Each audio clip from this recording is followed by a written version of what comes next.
I'm really sorry about all this.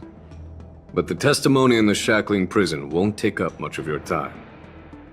I'll call for a messenger to take you to the interrogation division. You just need to give your testimony, and then you can head back. So no need to worry. As you wish, General.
As General Jing Yuan requested, everything is prepared for your arrival, and I am here to receive you.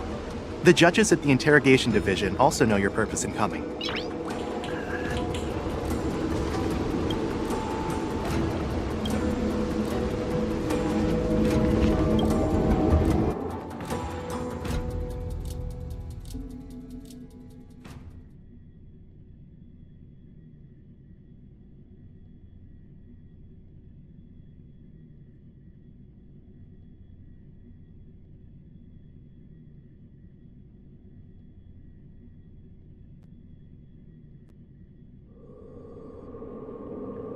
The shackling prison. I didn't expect to be back here after all these years. Danheng. Don't worry about me. If you're ready, I'll open the gate for you.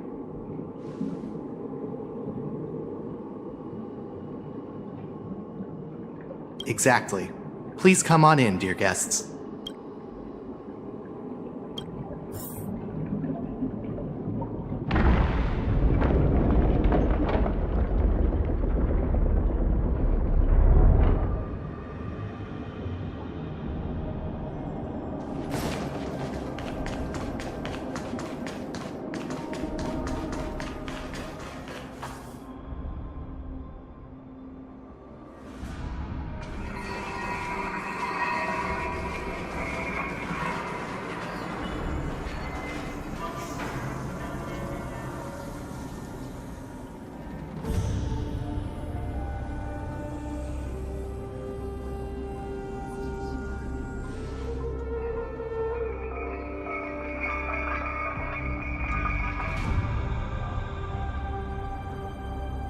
What are you looking at? The shackling prison on the Luofu is completely different from the one on the Yaoqing. It's completely underwater. Whether it's in the clouds or underwater, breaking free would still be a piece of cake for me. Still thinking about your old jailbreak tricks, huh? Forget it. You're free now. Just don't do anything stupid, or the judges will throw you back in there and lock you up for a few hundred years. You'll see me again in just a few days. Taking Holaay back to the Yaoqing means a lot to the Foxians on the ship, and to the General herself. So stay alert.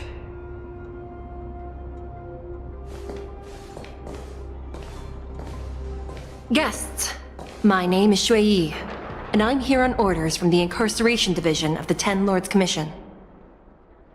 We're Jiao Cho and Moza.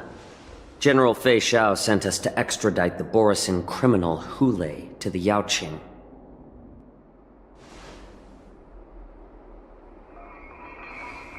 We're here to inspect the conditions of his imprisonment and make preparations for the handover and transportation. I assume you've been briefed, Your Honor. Your visit request has been approved. I'll be your guide for this trip. Prisoner Holaay, the warhead and brood lord of the Borisin abominations of abundance and the arch-nemesis of the Foxians, is responsible for 2,123 wars of aggression and countless associated crimes. Due to his heinous acts, he has been imprisoned in the depths of the shackling prison and subjected to the punishment of the Forest of Swords until the end of time. He shall never be pardoned. No need to repeat his crimes and sentence, Your Honor. He is the greatest enemy of us Foxians. The stories of his atrocities are used to terrify our children. I'm well aware of every crime he's committed. Let's move on to the next step. When it comes to visiting criminals, there are rules in place to ensure your safety. I know you've heard legends about Holaay since you were children, but your knowledge about him is likely very limited. Only the judges of the Ten Lords Commission truly know what kind of abomination is locked up at the bottom of the shackling prison. It has been centuries since Jing Liu, the former sword champion of the Luofu, captured Holaay. And during all those years, we never provided him with any food. Yet he somehow managed to stay alive. It defies all the documented physical characteristics of the Borisin. The Forest of Swords, forged by the Punishment Division, is a device of intense torment, used to execute sinful abominations. Most Borisin die within 3 days in the forest, but Holaay is different. Every time the blades pierce him, his body instantly heals. Despite the brutal punishment, he somehow manages to survive. The complex rules are there because of his abnormal characteristics. Do you understand now? I apologize for any offense caused. Please continue, Your Honor. I've given you the instructions regarding Hulaay's visitation. Please make sure you read them carefully.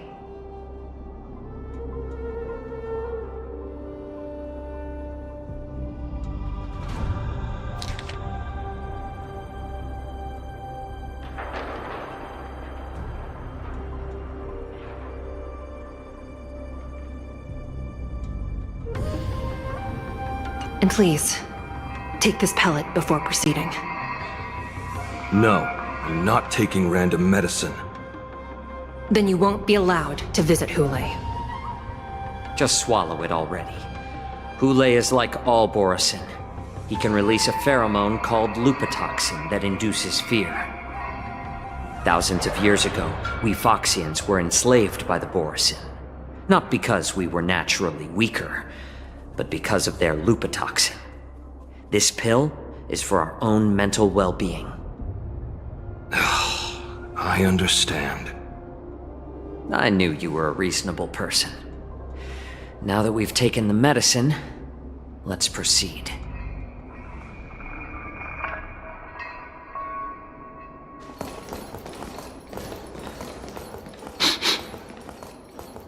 Your Honor. What is it? No. Never mind. Maybe I'm just imagining things.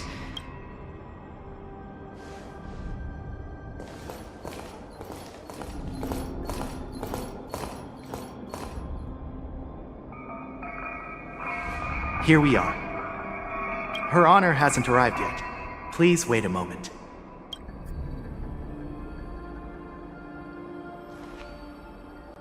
This place...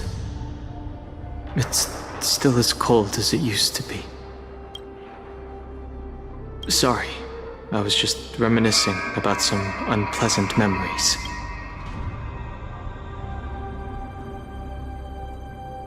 Thank you. It's all my fault that you were involved in the Xianzhou's problems. You shouldn't have to see the inside of the shackling prison.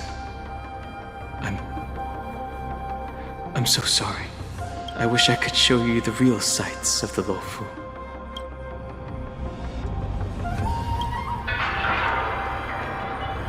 The 6 charioteers might have more power over the rest of this Xianzhou ship.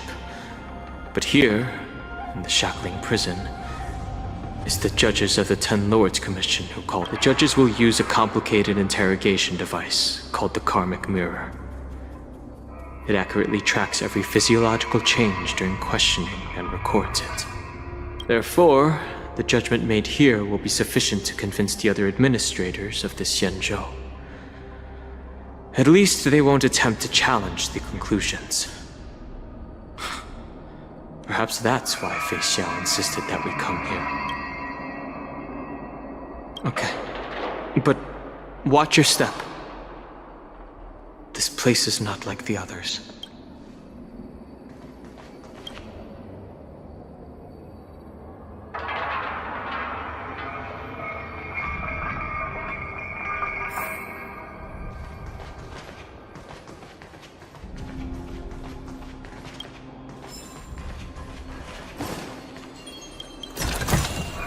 Is that all? Her Honor hasn't arrived yet. Please wait a moment.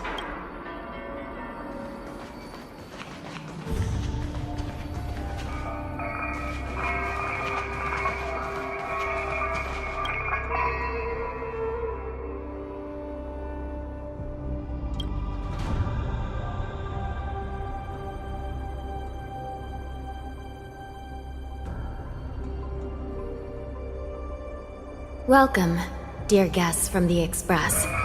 Judge Hanya of the Interrogation Division. We've met before.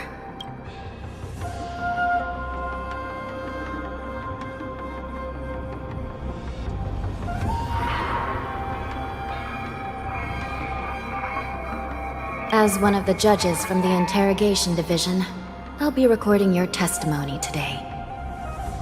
Please allow me to express my gratitude to you again for subduing the demons in the Fixtral Garden.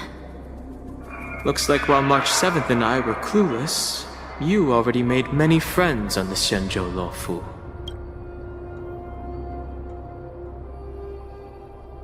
Even though you and I have met before, we can't show any favoritism under the 10 Lords.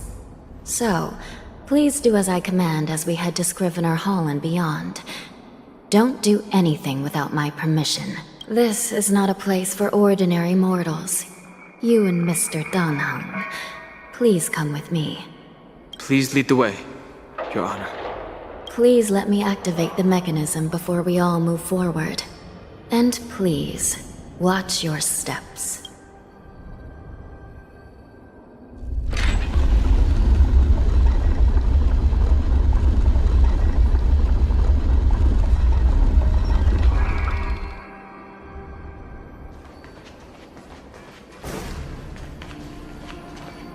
Be very careful and watch your step as you make your way through. The terrain inside the shackling prison is treacherous. One wrong move, and you could end up plunging into the depths. And if you're really unlucky, you might be frozen solid or burned to a crisp before anyone can help you. Gee. But with your skills, I don't think you need to worry about that.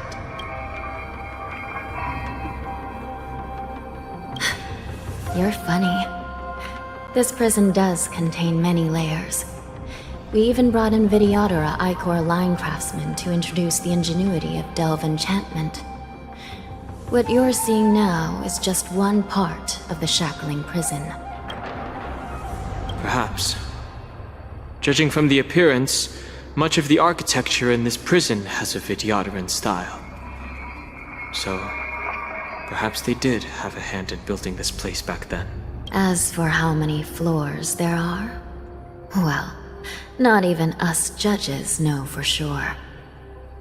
But there's a legend among us judges that a short-life prisoner once tried to escape, but ended up falling into the depths. And when we found him at the bottom, he was already an old man on the brink of death. Did he spend his whole life falling? Or did some long-life prisoner drain his life essence? We'll never know. Anyway, please don't try anything like that. Please, come this way.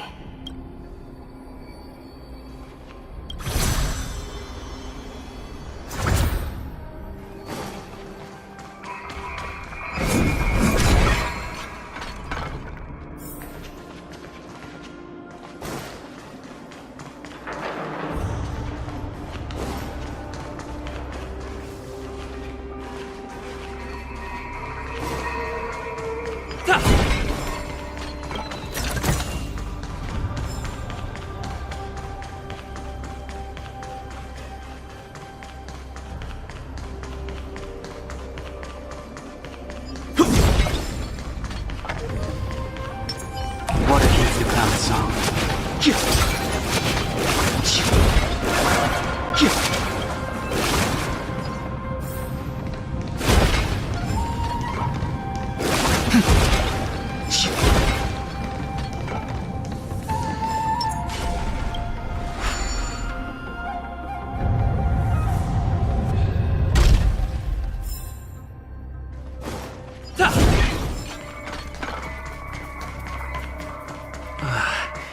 It's freezing. This place is filled with the cold air from the northern peak of the polar delve. Even the toughest long-life species would have a hard time enduring this. Did you hear something just now? Let me check it out.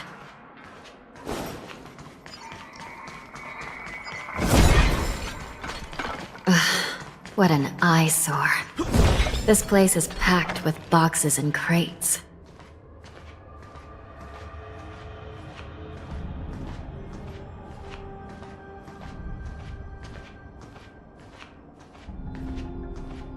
These crates, they look oddly familiar. A few days ago, the Spiritfarers received reports about an IPC transport ship that was attacked by Borison. Then, a bunch of those abominations were dumped into this place. I had a feeling there would be trouble during the war dance, but throwing both the pirates and the cargo in jail? That's a new one. I heard the Intelligentsia Guild crafted something dangerous. We have many records in the Hall of Karma about these wise ones. They love to tinker with forbidden technologies, always trying to push the limits of Ingenia. I caught a glimpse of the mechs in those crates, and they bear a striking resemblance to Borison. I wonder what they're planning this time. Well, business first. Let's keep moving.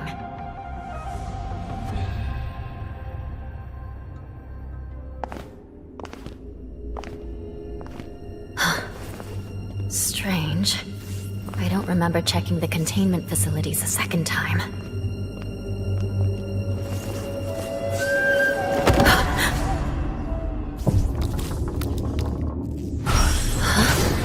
Watch out!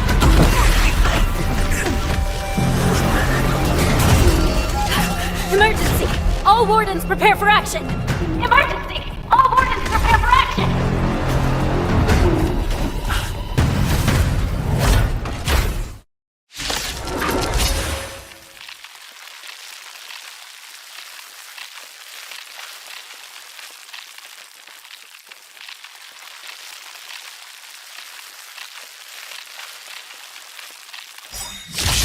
What's happening here? Why are these things moving on their own? Something's wrong. The guards aren't responding. Stay back, Clara. This thing is going wild, just like a Borison. Looks like we're on our own. SAS knowledge, the measure of truth and falsehood. The strength.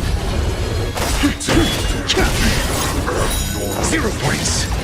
Awaken, dormant scale. World cleansing dragon. Freedom. Eliminating fragments. Are you alright? I'm okay! Lance ablaze! Lance! Forward! Answer me. I sent a storm. The heavens. Rise! Lance at the best! Stay back, Clara. Armor damaged. I'm asking questions. A test. 0 points. But how is this even possible? The Spiritfarers follow the protocols, cutting off power to the mechs and sealing the crates. How could these mechs still start moving? It's just like what happened in the Artisanship Commission before. These goods went haywire and attacked everyone in sight.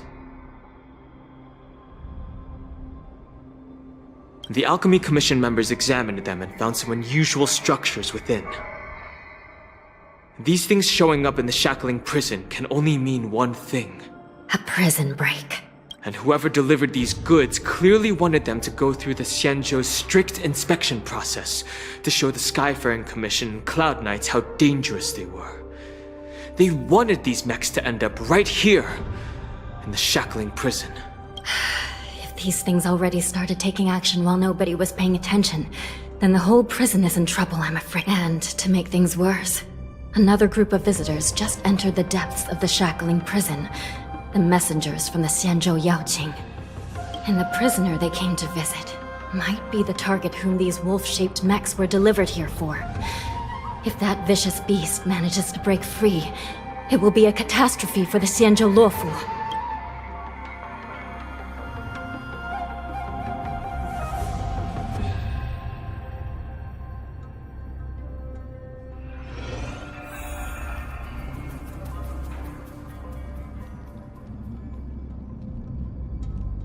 Here we are. Have we arrived already, Your Honor? Shouldn't there be a cage here? The most notorious felons are locked away in the solitary delves, deep down in the prison. Those delves can't be opened without proper authorization. The blue bird paves the path, and the Stygian lanterns illuminate it. Help me light up these lanterns, and the way to the bottom of the Shackling prison will reveal itself.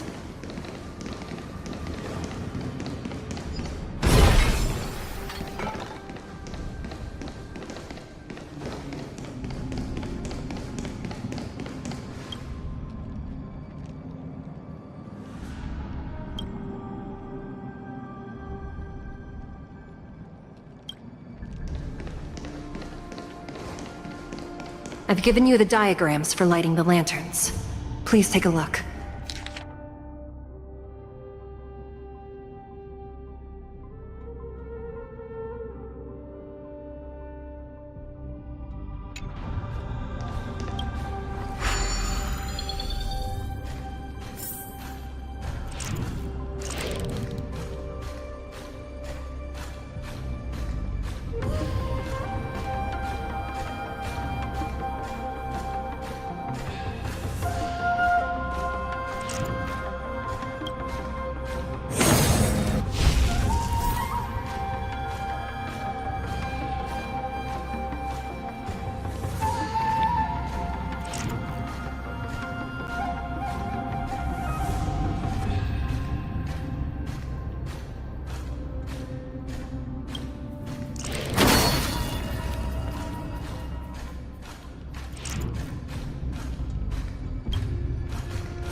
Not bad.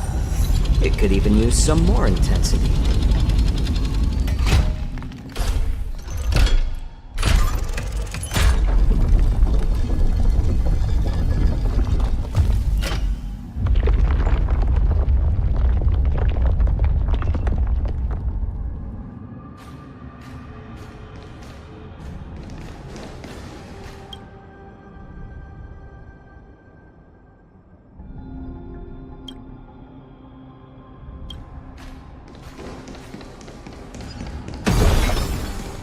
The path is open. Once we descend to the bottom of the prison, please do not do anything reckless.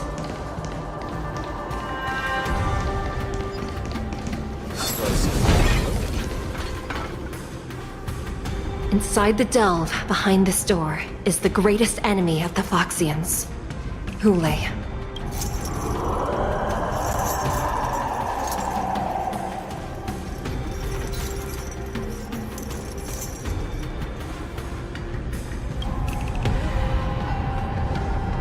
According to custom, envoys from the Yao Qing visit the Xianzhou La Fu once every century to check on this abomination's imprisonment and condition.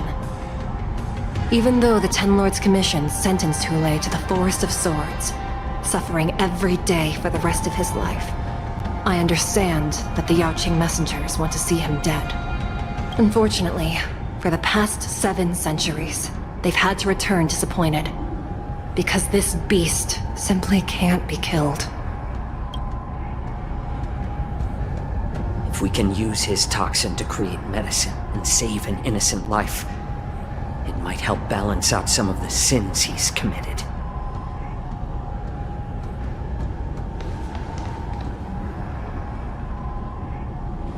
Could you be the key to a cure for the General, Holaay?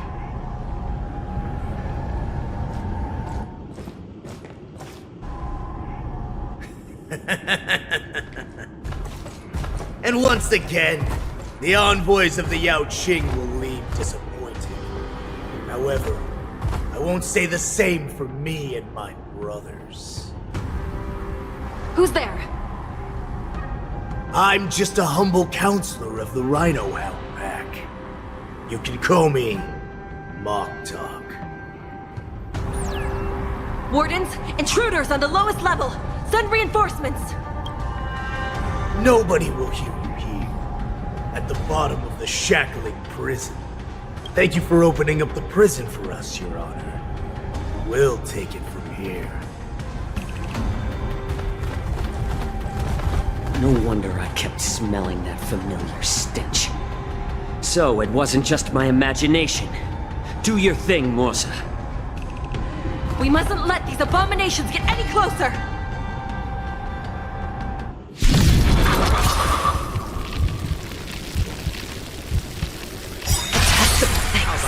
There are too many of them!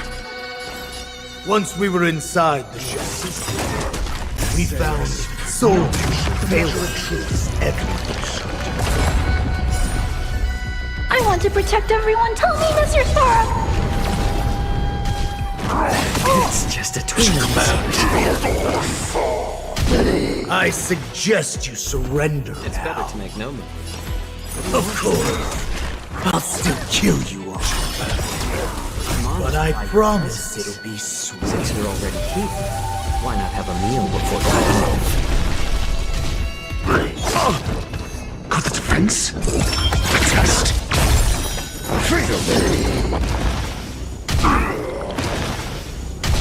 How presumptuous!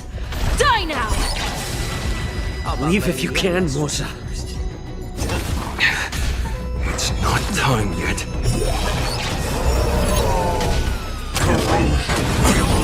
I'm with me! It's just a twin. Your answers? Answer me. 0 points. I'm honored. Since you're already here, why not have a meal before you leave? I sent a storm. Hide.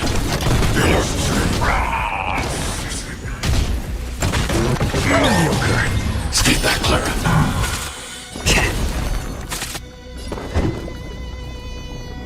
Essay as knowledge, the measure of truth and falsehood. The strength.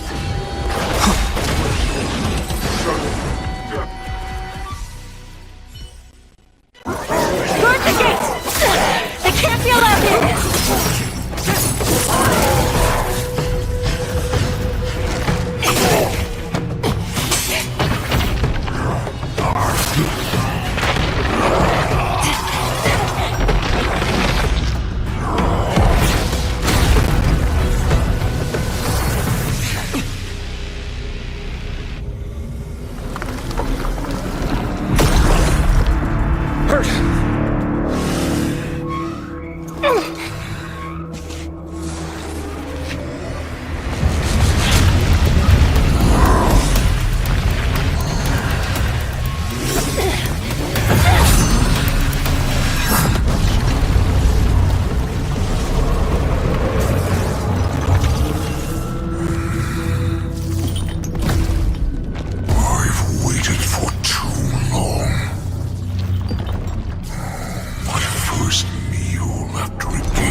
my fellow kindred.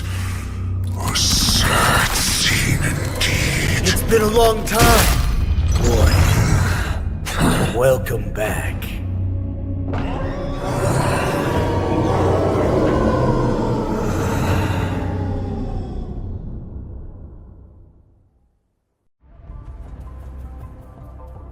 How many times has the old verdant home spun around since our last hunt?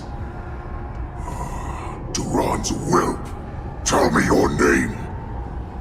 Oh, great Holaay, nemesis of the Foxians and the hunter of all beings. I'm Moktok, a humble counselor of the Rhino Hound Pack. I am only one insignificant heir spawned from your bloodline. It's been at least 7 centuries since you led our pack through the hunting grounds of the stars. I'm thrilled to see that you are as cunning and skillful as ever. 7 centuries. 7 centuries have passed. But why have Duran's whelps grown to look like this? Tell me, Moktok, why have you grown to resemble our most despicable slaves and enemies, the Foxians? I've been commanded to release you from this cursed prison. It is Senjaya's will.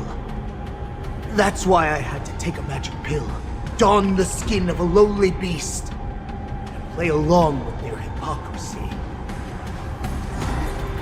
Since you have an escape plan, tell me, what's our next move to get off of this ridiculously large ship? My brothers and I will lock down this prison, trapping the prison guards inside. This will buy us some time. The rest of my crew, who are undercover like me, secure the vessels for our escape.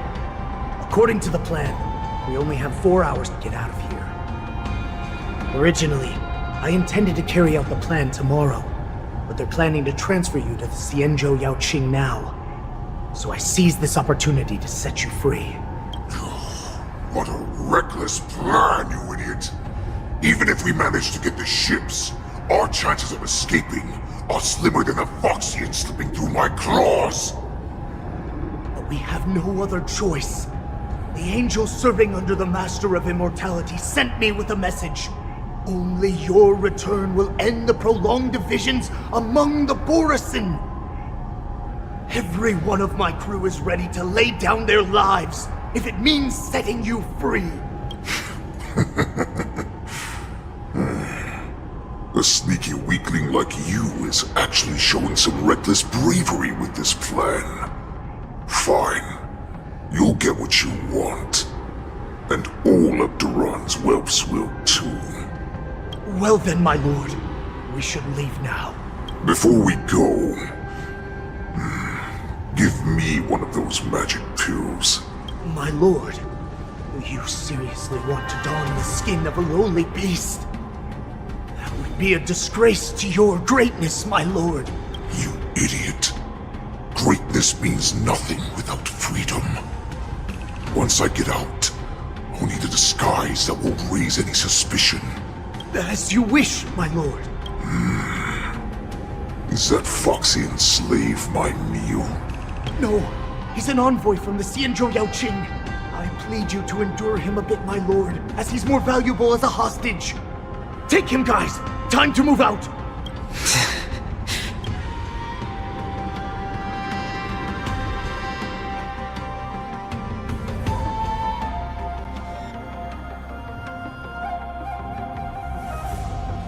Madam Hanya, the wardens in all areas are regrouping. Those Ingenium enemies are wandering around and causing heavy casualties. And to make things worse, those iron wolves broke open the cages and let the criminals out. We've called for backup, but it seems like all communication is jammed. Let's preserve our strength and first take down the isolated prisoners. By decree of the 10 Lords, all prison breakers and intruders shall be apprehended, dead or alive. Just a short time ago, the nether key mechanism was activated. It was probably Madame Xueyi and the Yaoqing messengers, heading to the bottom of the prison. Given the situation, I'm afraid that area is exactly where our enemies are targeting. We mustn't let that vile beast escape from its cage. We've gathered all the prison guards who can still fight, and we'll split up and secure each floor. Go! Those intruders are quite bold. They must have been planning this for quite a while. Indeed, but Borisin tend to favor direct and aggressive approaches. Crafting careful and precise plans like this is simply not their style. Let's focus on the current situation right now. Please help me.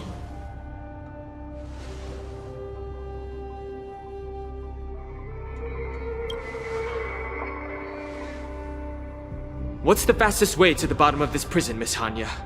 If we don't get there quickly, we'll soon be outnumbered by all the enemies inside. We'll have to bend the rules. Please, follow me. Prisoners must remain in place and obey the By decree of the Ten Lords, all prison breakers and intruders shall be apprehended, dead or alive. Yes, ma'am! will of preservation! Water heeds the cloud song. Hold your position here. Yes, ma'am. We need a few tools if we want to reach the bottom quickly.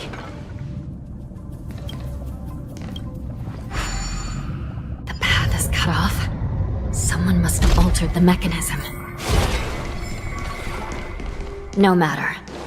It'll just require a bit more work to get through.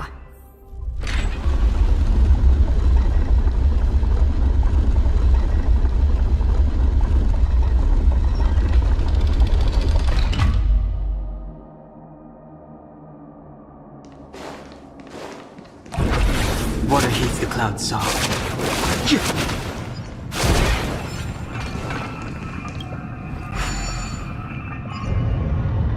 Some Spiritfarers occasionally use ingenia from the Artisanship Commission to navigate the treacherous terrain here. Normally, using devices like the shifting screen is strictly forbidden, as they could help prisoners escape.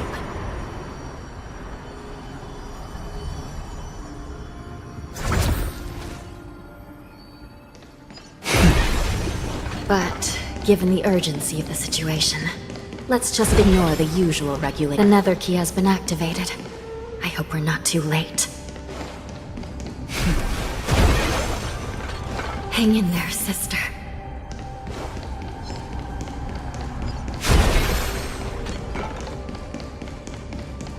Water heeds the cloud song.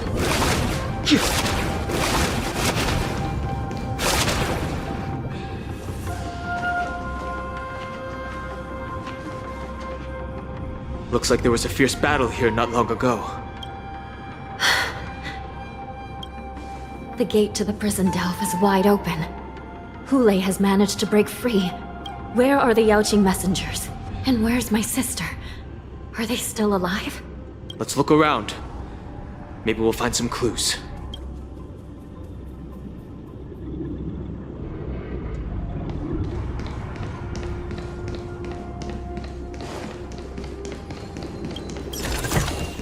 It's all yours.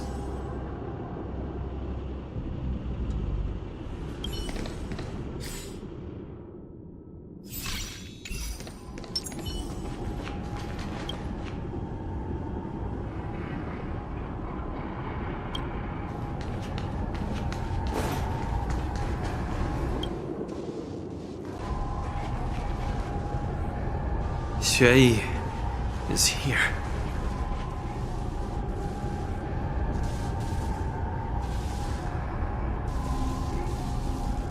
Miss Xueyi briefly sacrificed herself. My condolences, Miss Hanya. Condolences? Well, that's unnecessary.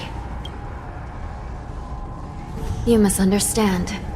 Thanks to the Ten Lords' blessing, my sister turned into an ingenium centuries ago. Dying and returning as just a soul to the Hall of Karma's document office has become a routine for her. While I'm not keen on seeing her throw away her body like it's some replaceable part, but...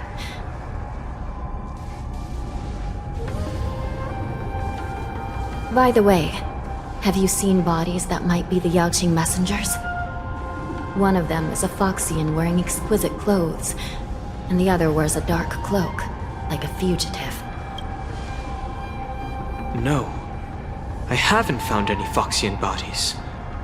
Only Borisin ones. So, the intruders and Holaay are holding the Yaoqing messengers hostage. This is the worst situation. With hostages in their grasp, the prison guards can't do anything about the prisoners. If anything happens to the messengers, the relationship between the Yaoqing and the Luofu could be irreversibly damaged. We must rescue the messengers, get out of here, and spread the news. We mustn't give up as long as there's a glimmer of hope.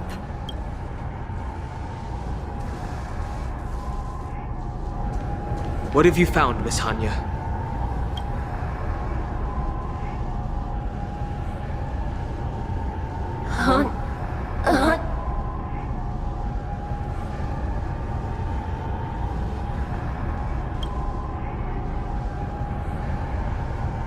Reconstruct. It's my sister. Looks like her soul hasn't returned to the Hall of Karma yet. At such a critical moment, her death can give us information that we can turn into an advantage.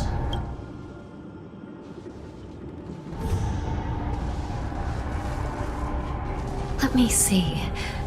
The damage isn't too bad. If I can fix it up, my sister will have a temporary body.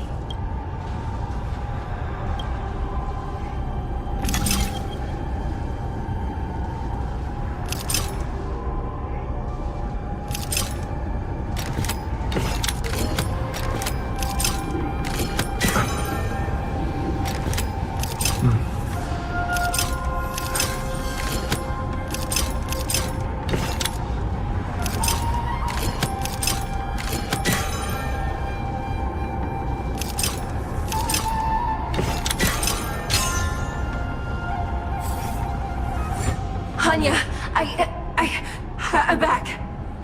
Welcome back, sister. I don't know what kind of expression I should have at a time like this. Happy? Tears of joy? Forget it. I'm used to you coming back in all sorts of forms.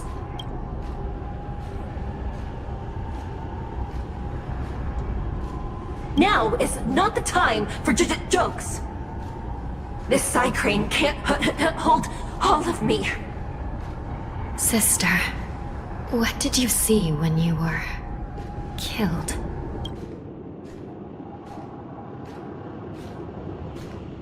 One of the Yaoqing messengers escaped, and the other one was taken hostage and brought upwards? Besides the Borisin, there were other intruders. Invisible. Invisible intruders? What does that even mean? How many conspiracies are tangled up in this mess? Do me a favor, sister. The intruders have cut off all communication between inside and outside the prison. And now you're the only person, the only bird, who can slip out undetected. Make sure you deliver the news to the outside world. I understand. Please be careful, sister. You are different from me.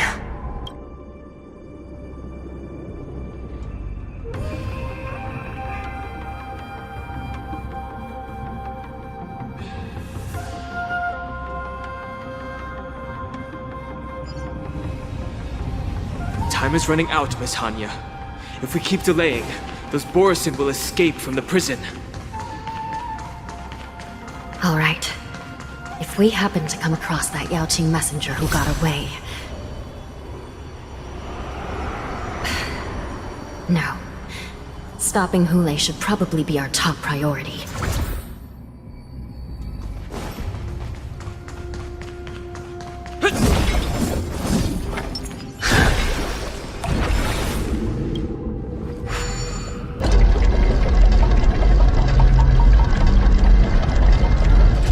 Water heats the cloud song. Wait!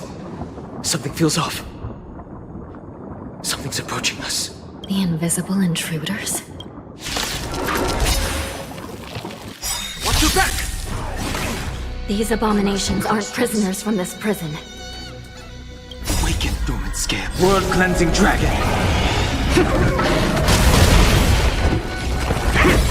The times are changed. Heaven surge. Rise!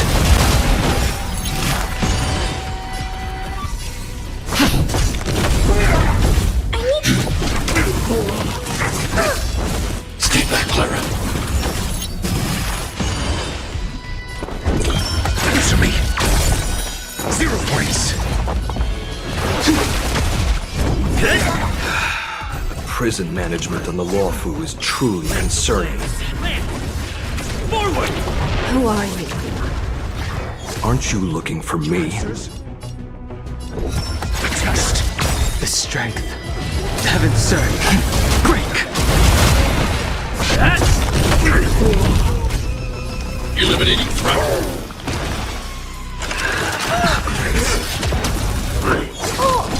Stay back, Clara. I'm on guard, huh?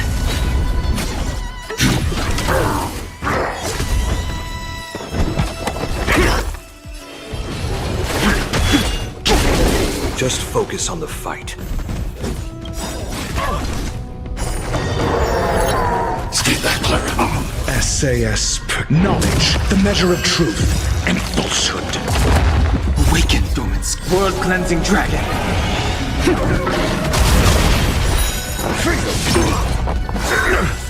Mortality means forever. I want to protect everyone. Help me, Mr. Sora! At your command. 0 points. Answer me. I sense a storm. Heaven surge.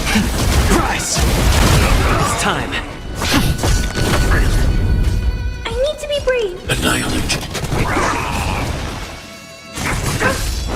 At your command. Stay back, Clara. Your answers? Test. The strength. Lands at the ready. Hit! I'm not afraid. Eliminating threat. A miracle. I'm asking questions. I sense a storm.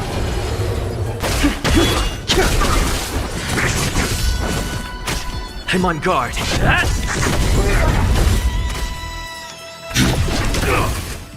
Not a scratch. Your answers? Secret of the saints. Heaven surge. Break!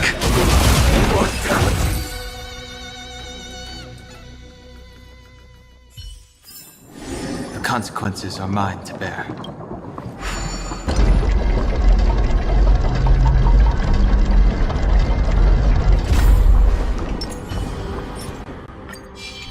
Will of preservation!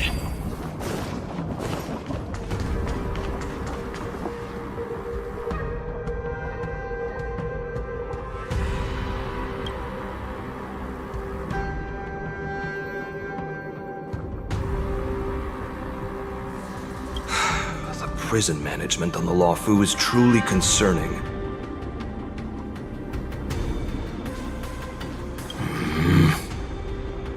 Is that so?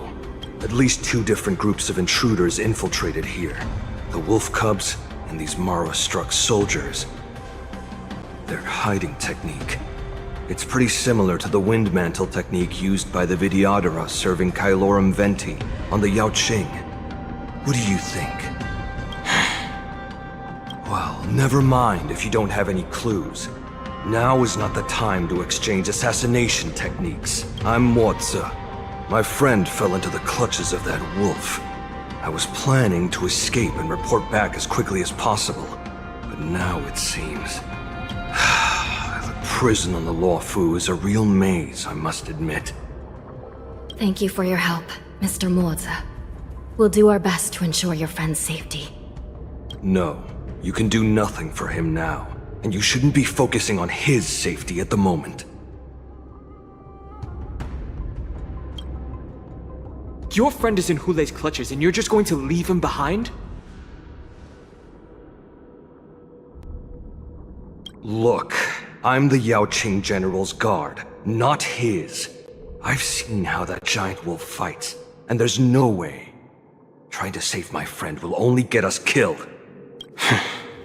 I don't know how you think, but I won't throw my life away for a lost cause. Listen up. I've been tracking these fugitives, and I know their next move. They're planning to seal off the entire prison to keep the outside world in the dark. The worst case scenario, we are all killed by that giant wolf, and the shackling prison is sealed off. No one will know about us or about their escape until it's too late. And the best case scenario.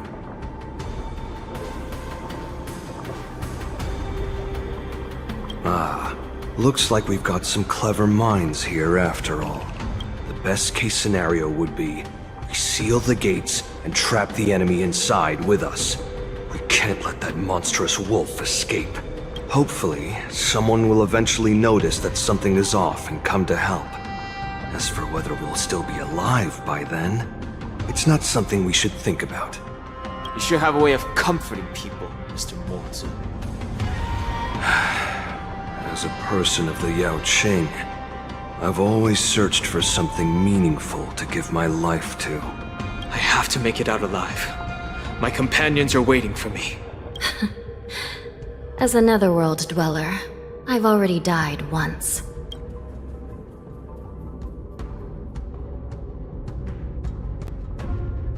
None of you are part of the Ten Lords' Commission, so sacrificing yourselves isn't the right move. As a judge, it's my responsibility to guard this prison, and if someone should step up to stop Holaay from escaping, it should be me, not you. Once we reach the gate, I hope you'll help me seal it. After that, I'll do everything I can to fight the Borisin, and you find a safe place to hide and wait for reinforcements. Now, let's proceed upward.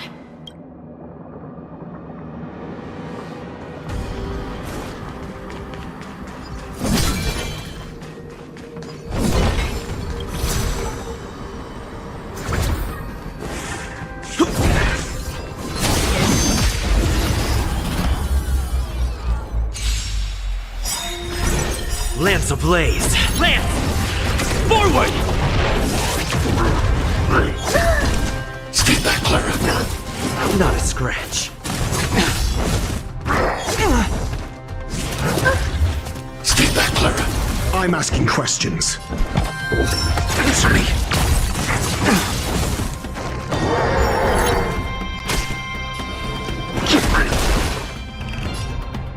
Hit! Not afraid. Eliminating front. Your hands.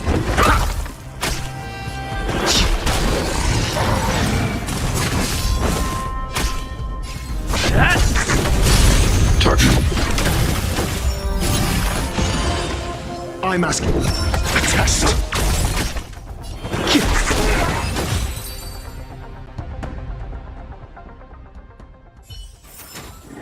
Reach the end of the story in your own way.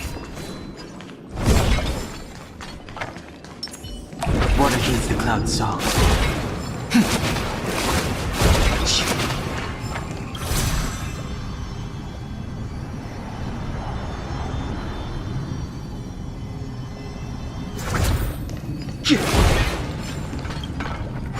We must seal the entrance before the Borisin fugitives get out.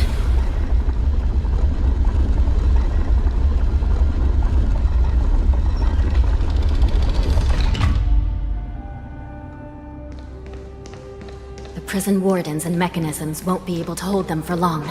Follow me.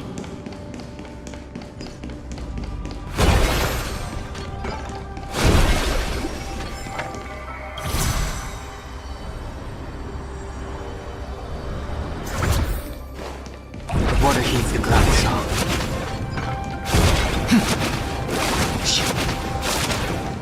We're almost there.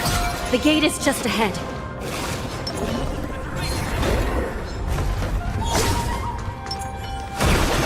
Water heeds the cloud song. I will hold them back. Don't let Holaay escape.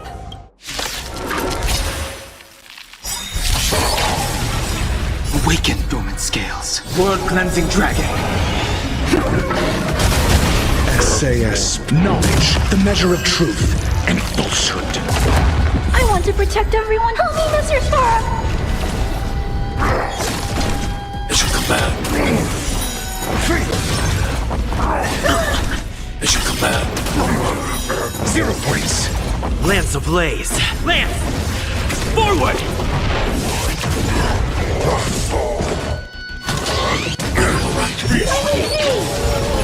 Stay back, Clara. Need I teach someone to answer me?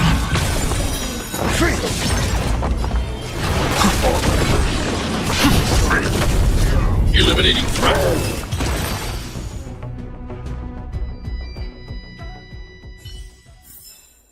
The consequences are mine to bear.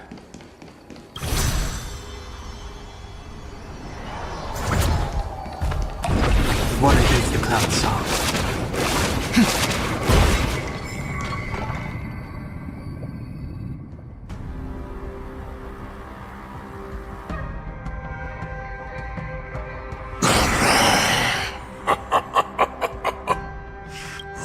This brings back such familiar memories. Memories of chasing, gnawing, and tearing. Oh, they're back. They're back. They've all come back. My lord, we're just one step away from freedom. As we pass through the gate, no one will be able to stop us. So this hostage is useless now. Kill him, Moktok. He's getting away. Do something, Jiao. It's just like the old days, you useless loser. Just do something! Maybe this Yao Qing messenger can strike a deal in exchange for his life. He can use his status to help us escape from the Xianzhou. What do you think, Mr. Jiao Zhou?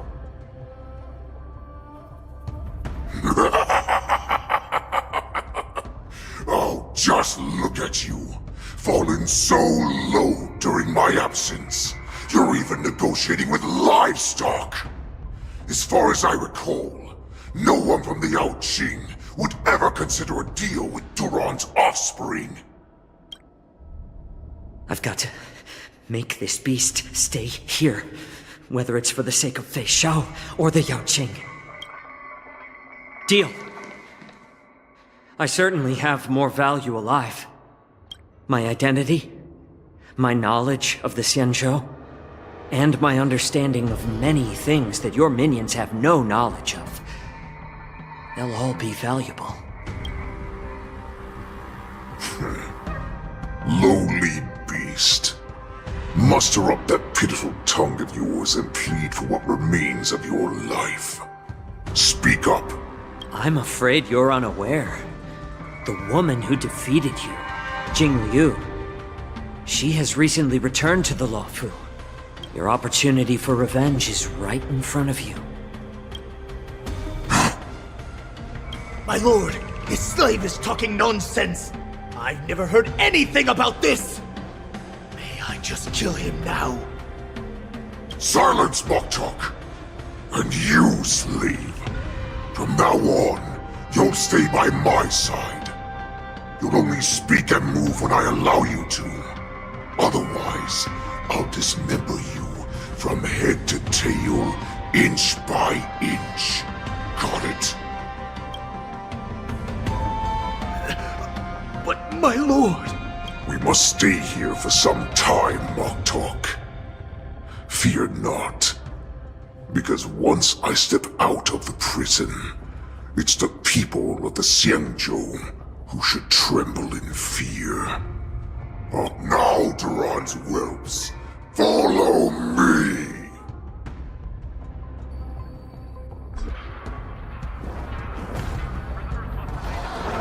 Prison guards, stop them!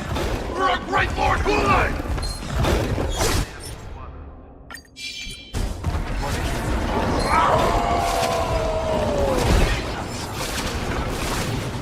Prisoners must remain in place in the basement.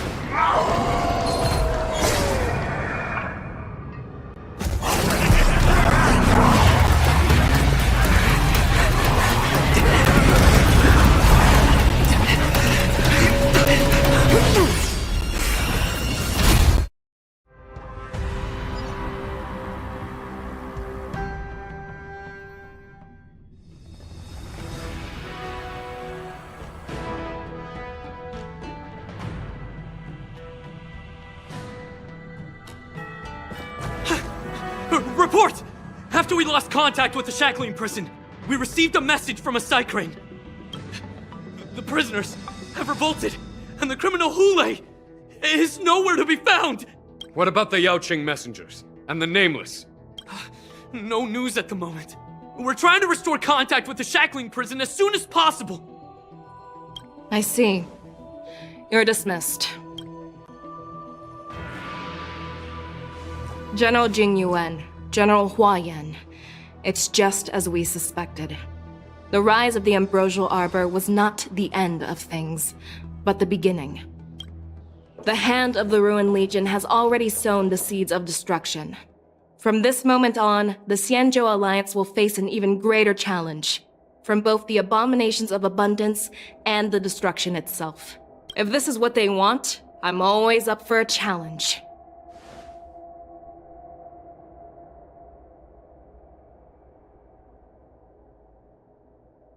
As the Marshal Special Envoy, I'll dispatch the Lawfu Cloud Knights to pursue Holaay myself.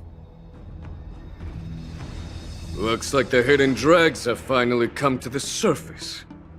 And as I said before, it's time to wash them away, once and for all.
All remains as it did yesterday.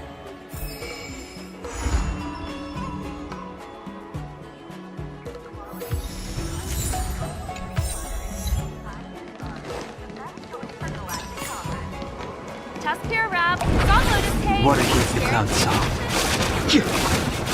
Come on in.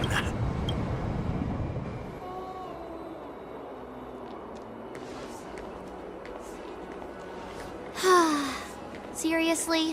When is this war dance going to start? The Sky Splitter has been hovering there for ages. When can we board and see what's inside? Is this how long-life species live? Everything proceeds so slowly. The effectiveness of anticipation in my emotional center is at an all-time high. Oh, I need to drink some coolant. Relax. The Realm Keeping Commission will send boarding notices to all ticket holders. The Gazette said the Sky Splitter will fire a salute before the ceremony starts. I saw the schedule for the first day of the tournament. Can you believe the Ringmaster accepted 4 challenges? And he's just a kid. So, who are you betting on, Bardo? I'm betting on neither. I lost all my credits betting on Roboball games in Taikian. This time, I've decided not to rely on probability games to accomplish my target of getting rich. War dance.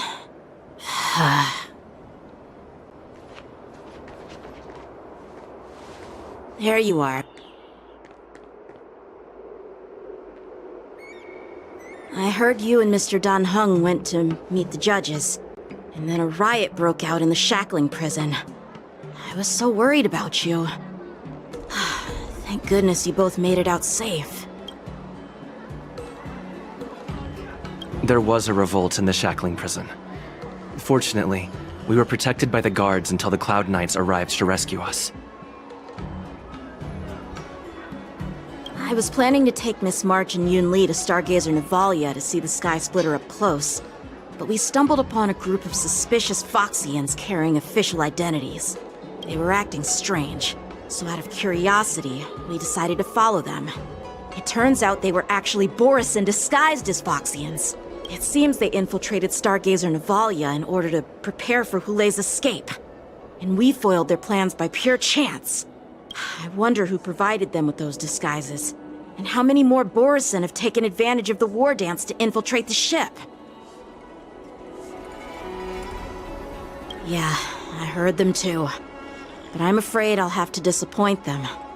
I've already reported to General Jing Yuan that I'll give up my role as the Ringmaster. The security of the Luofu is more important to me than anything else. I need to fulfill my duties as a Cloud Knight Lieutenant before taking on the honor of being a Ringmaster. Those tourists just want to see some good sword fights. Anyone can participate in this kind of tournament. Doesn't have to be me. The real challenge lies beyond the ring on the Sky Splitter. If we don't capture the fugitives soon, Houlayy will wreak havoc. Obviously, there's someone behind the scenes orchestrating this prison break, intending to spread chaos. If we fail to thwart their evil plan, what honor will be left for us to uphold? Well said. You may be tiny in stature, but your ambition matches that of the Yao Qing's warriors. Hey, this has nothing to do with my height.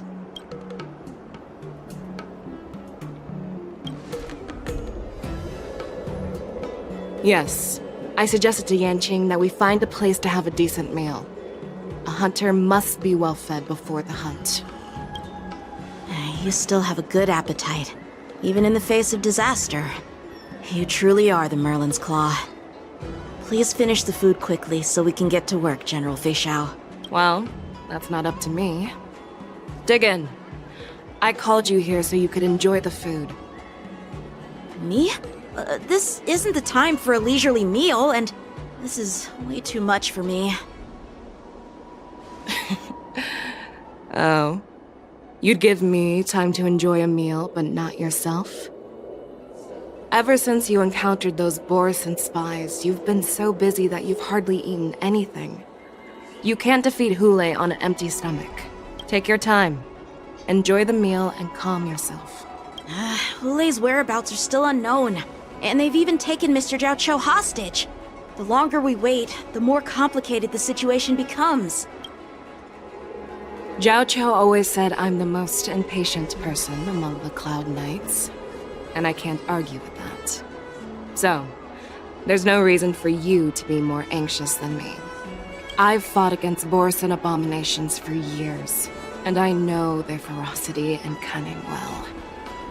The Borisin were clearly well prepared for this prison break, and now they are staying in the shadows. They have no reason to rush out into the open. When facing cunning and ferocious prey, the hunter must be more patient, biding their time to seize the golden chance for a decisive blow. Once Houlayy loses his patience and reveals himself, that's when we'll strike. But when will that time come? Like I said, it's only one meal away.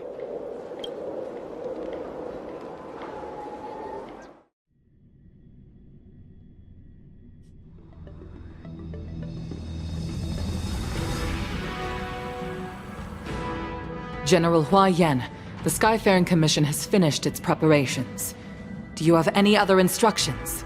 Representing the consensus between the Merlin's Claw and the Divine Foresight, I'll step in as the temporary commanding officer of the seat of Divine Foresight and oversee the Six Commission's affairs on the Luofu. What is the situation at the Shackling Prison?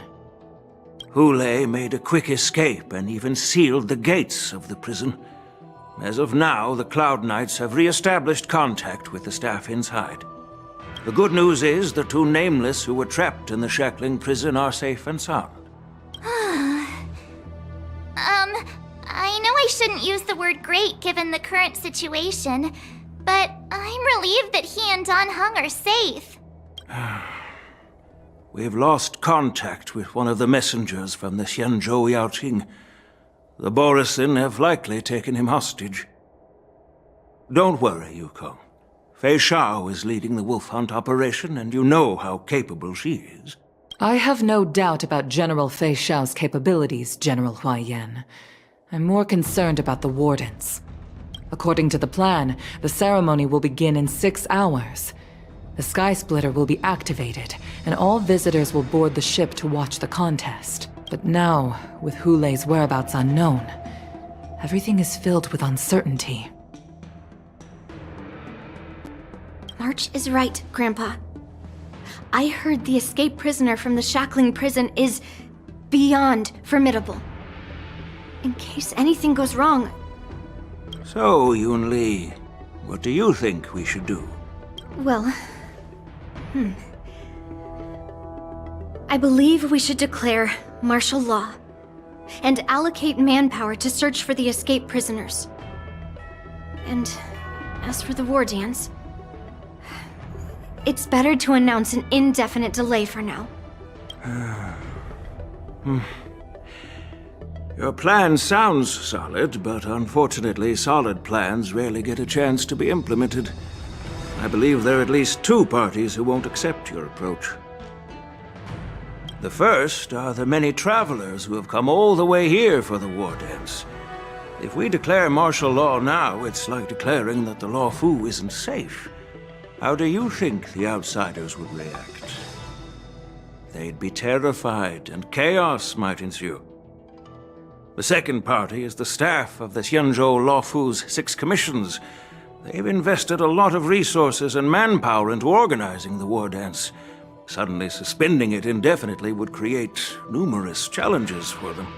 But of course, not everyone disagrees with your idea. Really? The mastermind behind this incident would fully support your opinion, presumably. Hulay's escape and your discovery of Borisin's spies at Stargazer Navalia. Even a child could guess that these events were orchestrated. The fugitive is just one piece in the game. The one controlling the pieces wants to spread chaos and suspicion among the people on the Law Fu. If we declare martial law and postpone the war dance, we'll fall into their trap and instill fear in people even before Hulay actually does anything. So what do we do? We'll search for the prisoners while maintaining order on the Law Fu, acting as if nothing has happened. As if nothing has happened?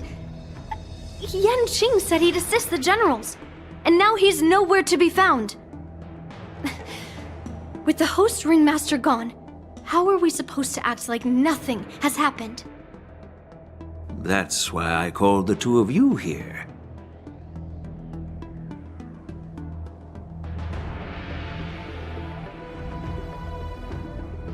Master Yun-Li, is General Huaiyan asking you to be the ringmaster instead of Yan Qing?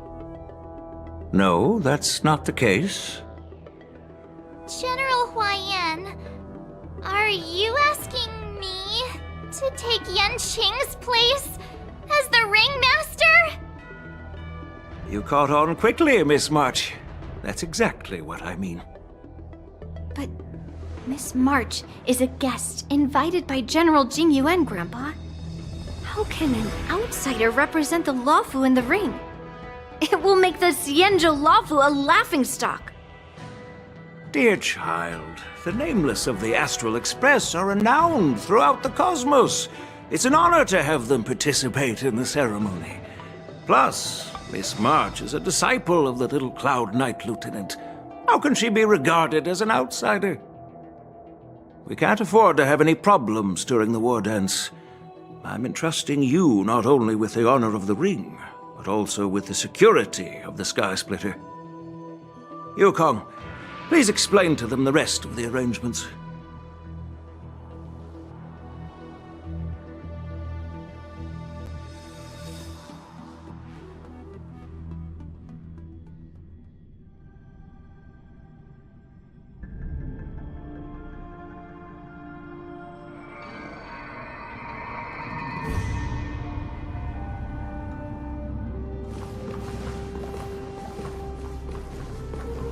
I am sorry for our improper management, and I truly appreciate your assistance, General. There is no need to apologize. We Cloud Knights fight on the battlefield while you judges punish the criminals. We are two sides of the same Xianzhou Luofu, and it is my honor to serve the Ten Lords' commission. I've grasped the situation of the prison break. Now tell me more about the current state of the shackling prison. Borisin infiltrated the prison in disguise and released the prisoners, spreading chaos. Among the judges on duty in the 4 divisions, Judge Xueyi from the detention division was killed and is temporarily unavailable. So, I'm taking over her duties and commanding Arumaton spectral envoys and spiritfarers to quickly restore order in the affected areas. I, and the 2 behind me, will go deeper into the prison to investigate. But, General, the situation inside is still chaotic and perilous. Your presence would be... It's common for Cloud Knight generals to face danger directly. Holaay has escaped, and the Yaoqing envoy is being held hostage by the Borisin. His fate is unknown. This is a grave matter. Not only did the Merlin's Claw offer no reproach, she decided to go after Holaay herself to prevent further calamity. I believe the Luofu owes her something in return for her fervent determination. How did the infiltrators learn about the location where Holaay was held? And how did they time their plan just before the Yaoqing messengers were ready to escort him? Finding the answer to these questions shouldn't be too difficult. What truly matters is if we can gather the clues that lead us to the mastermind behind all of this. I understand, but I'm afraid it won't be an easy task. For a long time, this hidden force has been pursuing their own goals and undermining the security of the Luofu. Backing down now will only encourage them to further endanger the peace here. The Ten Lords Commission will support your decision with everything we have, General.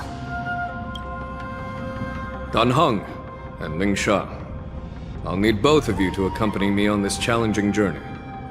Well, it's part of my responsibilities as the Cauldron Master. So, where would you like to start? Let's start with those Borisin disguised as Foxians. My people have already prepared the evidence.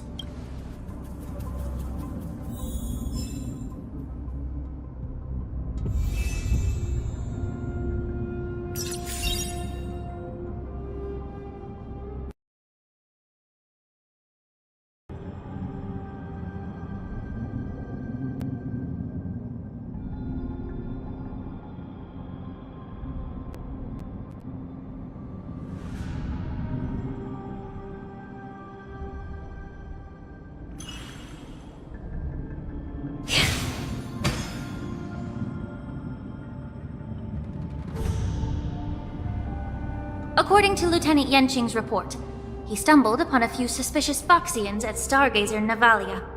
After following them, he discovered that they were actually Borisin in disguise. This is one of the bodies. Looking at him now, it's hard to imagine how he transformed into a Foxian. My alchemists detected some complex ingredients in his remains, which might explain how these Borisin were able to disguise themselves as Foxians. Simply put, Foxians and Borisin share a common ancestry. Although they look completely different now, there isn't much genetic difference between them. This medicine allows Borisin to temporarily change their shape into that of Foxians. So, in other words, if they stop taking the medicine, their true form will soon be revealed?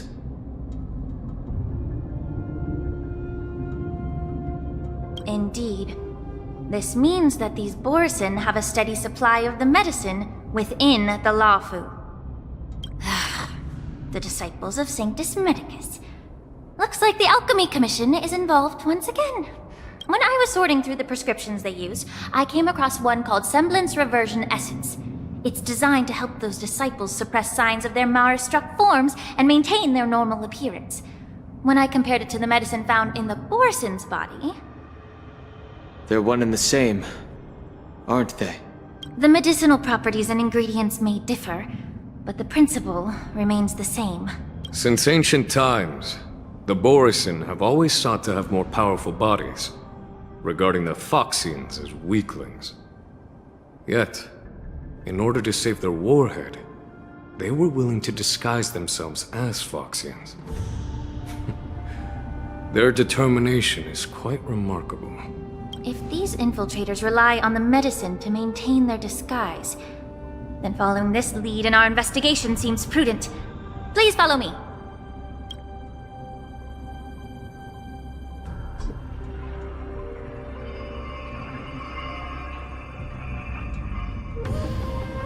Here we are. According to the judge, this area is not yet under control, so we should proceed cautiously. I've captured the nature of the medicine in my sensor. By following the medicinal fumes, we should be able to retrace the steps of the disguised Borisin.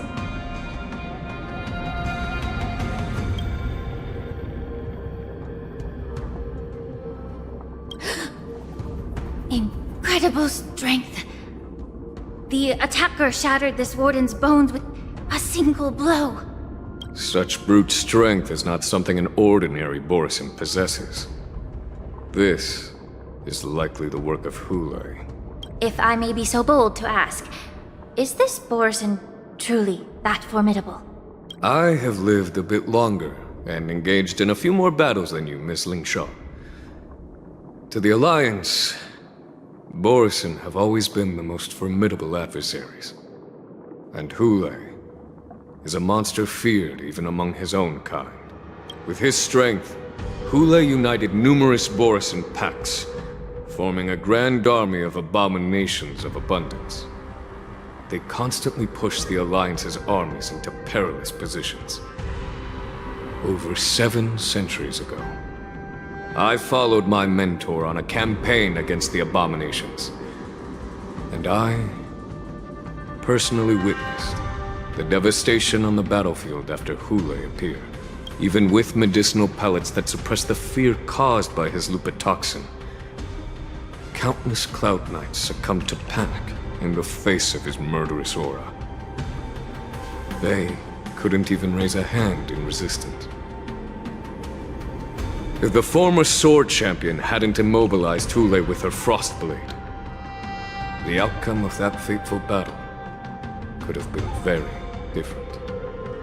By the end of the battle, only a few of us remained. The Crimson Moon cast the sheen of blood on all. Everything I saw was painted dark red. If that's the case, why wasn't the beast executed instead of being imprisoned? On the Xianzhou Juming, the judges cast those unforgivable and nearly immortal abominations of abundance into the eternal flames of the stars, reducing them to ashes. Their so-called immortality is just a facade. I mean, nothing can truly defy death, can it? I just don't understand why the Luofu kept this tumor for so long, leading to the terrible situation we're facing now. But I guess I understand. The people of the Luofu are known for their kindness. Even when faced with the malignant tumor within the Alchemy Commission, they couldn't bring themselves to cut it out. Instead, they exiled the healer, who tried to solve the problem, to the Xianzhou Juming. I understand if you hold grudges against me, Miss Lingshaw. I take the blame for the resurgence of the disciples of Sanctus Medicus. As for why Holaay was only in prison, I can shed some light on that too. I'm just a healer. I'm not familiar with the past. I'd appreciate it if you could enlighten me, General. All right. Let me tell you more about it as we go.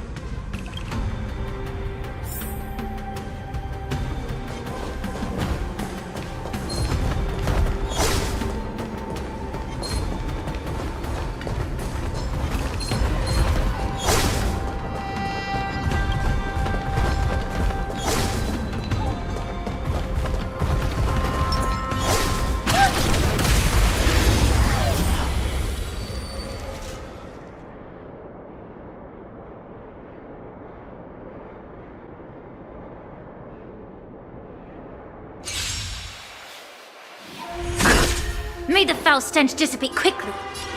Be of your body and mind. Stay back, Clara.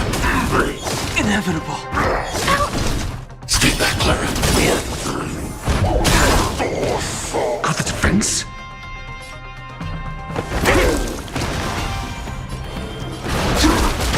Eliminating threat. Immerse your...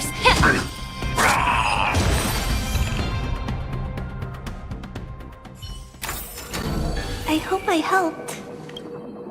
Did this Cloud Knight also take the medicine?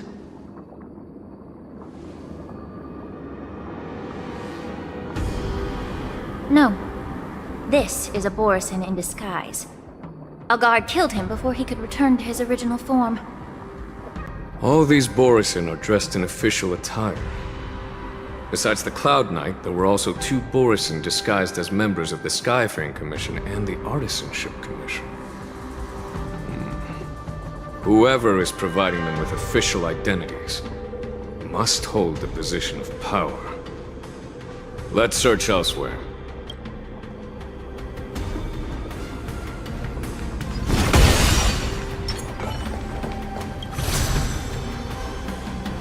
Incense ascends, entwined with ethereal clouds.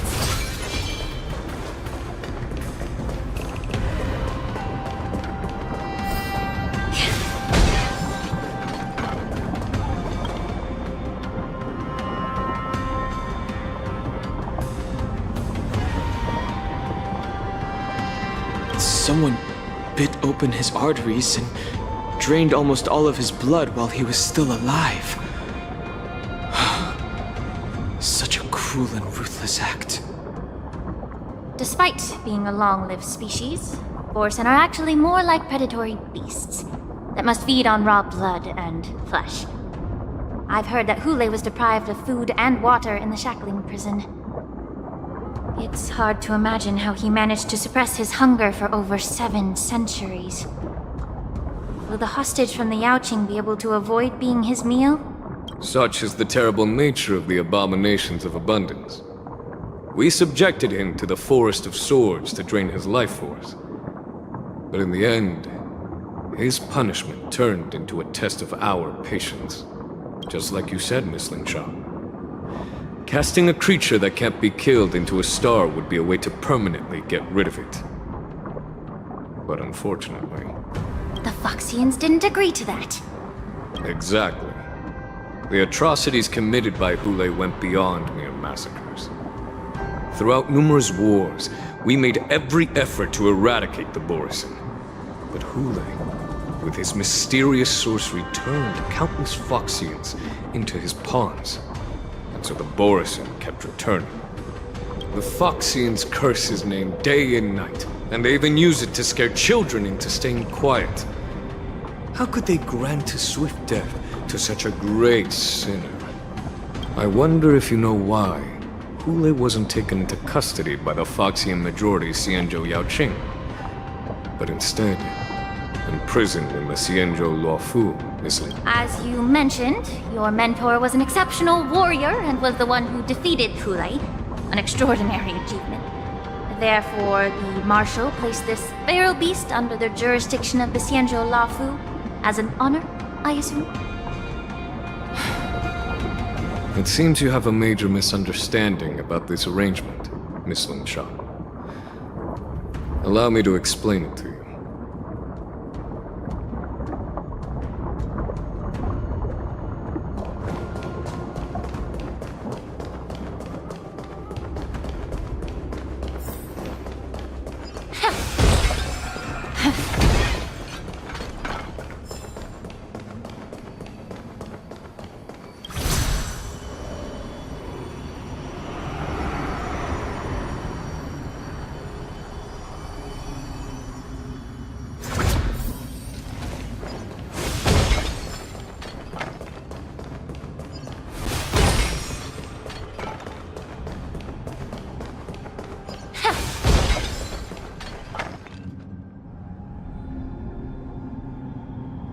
Yanqing told me that an IPC ship was attacked by Borisin. Is this what they were transporting on the ship?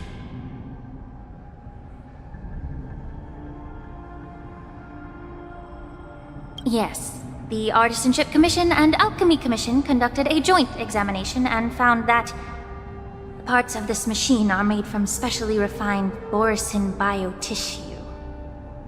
I heard the Intelligentsia Guild has been researching the biological properties of long-life species, hoping to make medical or combat-related discoveries.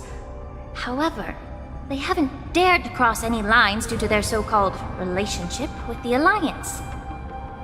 Perhaps to those scholars, Borisin are no different from lab animals. Maybe the Borisin attacked that ship to retaliate against the Intelligentsia Guild for experimenting on them? No. If it were only about revenge, they could just wreck the ship and destroy all the cargo, instead of allowing it to end up in the shackling prison. It was a deliberate display to showcase the dangerous nature of the cargo in broad daylight. This way, the cargo would end up in the shackling prison, serving as a tool for the prison break. This skill in exploiting the blind spots of others' mindsets is so atypical of them. I'm afraid the IPC and the Intelligentsia Guild unknowingly became their accomplices.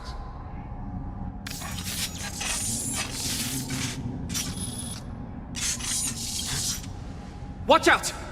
This thing is still alive!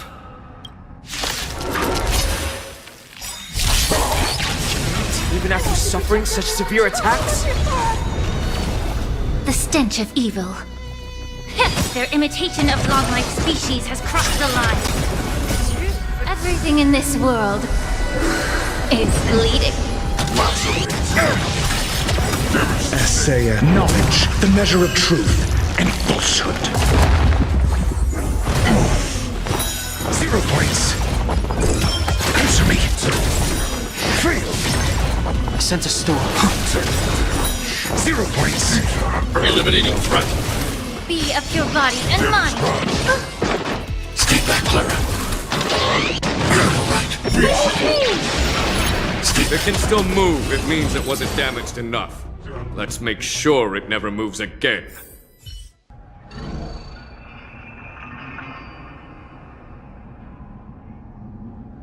You haven't answered my question about why Holaay was imprisoned in the Lafu instead of the Yaoqing, General. You've been reserved in your response. Could it be that such an arrangement wasn't an honor? The reason why the Marshal didn't leave Holaay on the Yaoqing lies in the very mech in front of us. Are you suggesting that there are people trying to understand Hulaay's secrets and use them for their own purposes? Just like with this mech? Well, I understand. I've heard that the Foxians on the Yaoqing share a bloodline with the Borisin. And just like the Borisin, some of the Foxians there experience an uncontrollable insanity called moon rage. The Marshal believed that this would be inhumane and no different from what the Borisin did, so... Exactly. While Borisin see moon rage as a blessing that unlocks their true potential, Foxians see it as an inevitable curse within their bloodline. Countless healers of the Yaoqing have attempted to unravel this mystery, but to no avail. Why can Borisin control the power of moon rage? Can we Foxians break free from this curse? These questions were asked frequently. Each questioner had good intentions.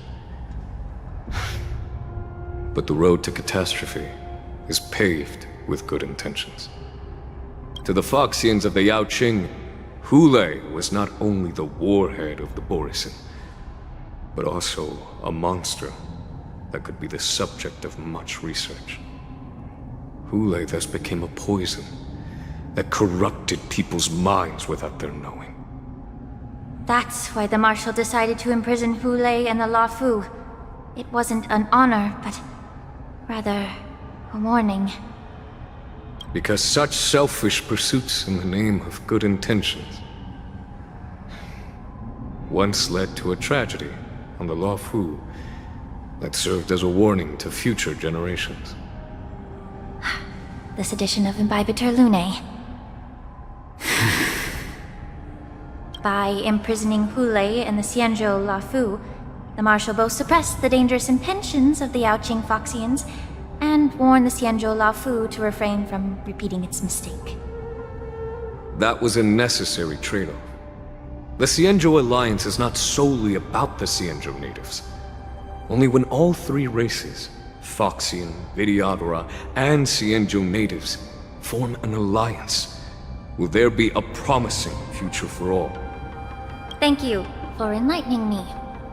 Was it for the same reason that you traded off my mentor to the Xianzhou Zhuming, only to stand idle and allow the resurgence of the disciples of Sanctus Medicus?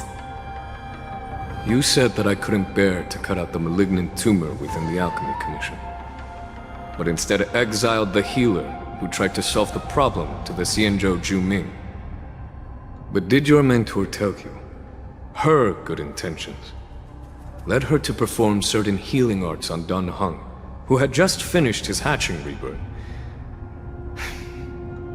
so that he would regain the memories of his past life? What did you just say? She believed that restoring the High Elder's knowledge of his past life would allow the Videodora to resume their duty as the guardians of the Ambrosial Arbor, quelling the strife within their clan and bringing everything back on the right path. But just as I mentioned earlier, the road to catastrophe is always paved with good intentions. Since then, the 6 charioteers decided that the Alchemy Commission would no longer have a cauldron master. Until your arrival now.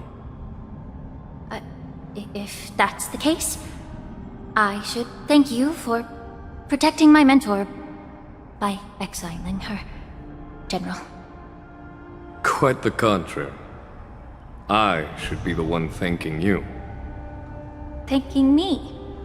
All I ever want is to have a clear conscience. However, can long-life species truly achieve that goal in their long-drawn lives?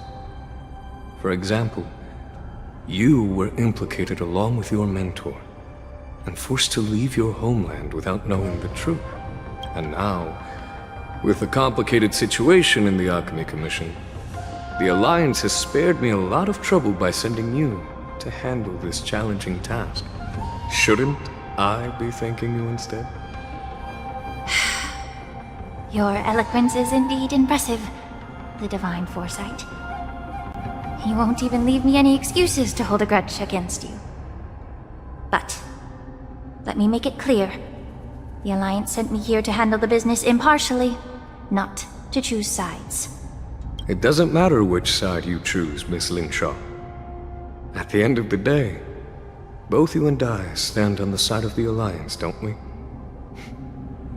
Let's keep going.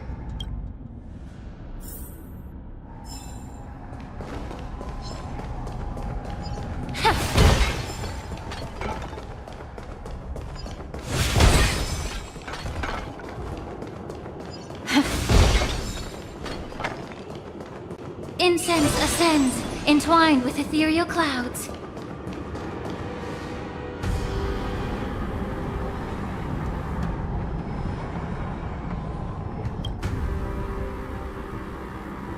These Mara-struck soldiers don't appear to be escaped prisoners. How can you tell? These soldiers are fully armed. Obviously, they didn't hastily join the battle. The messenger named Mozi did say that there were 2 groups of attackers.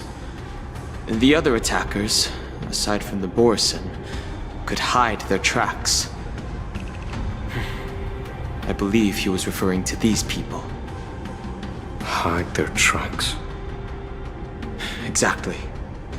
I've engaged with these attackers before, and they used Cloud Hymn magic to hide their presence. Without careful observation, no one can detect them. You once warned me to be cautious of the Videodora Elder's influence within the Alchemy Commission. Could it be? What's on your mind, Miss Lingshaw? Well, it seems that someone provided the attackers with a map of the shackling prison. And considering the Videodora's involvement in the prison's construction, It raises suspicion about their role in this. Additionally, the fact that the Borson need medicine to disguise themselves would suggest that there are still moles within the Alchemy Commission assisting them covertly. Moreover, forging official identities for the undercover Borson would require someone with significant authority. And the presence of assassins capable of using Cloud Hymn magic deepens my suspicion about the Preceptors.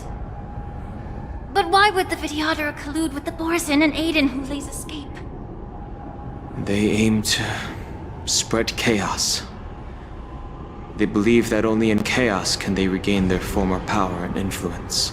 Since this edition of Imbibe de Lune, the once proud dragon race has been powerless, watching their influence wane.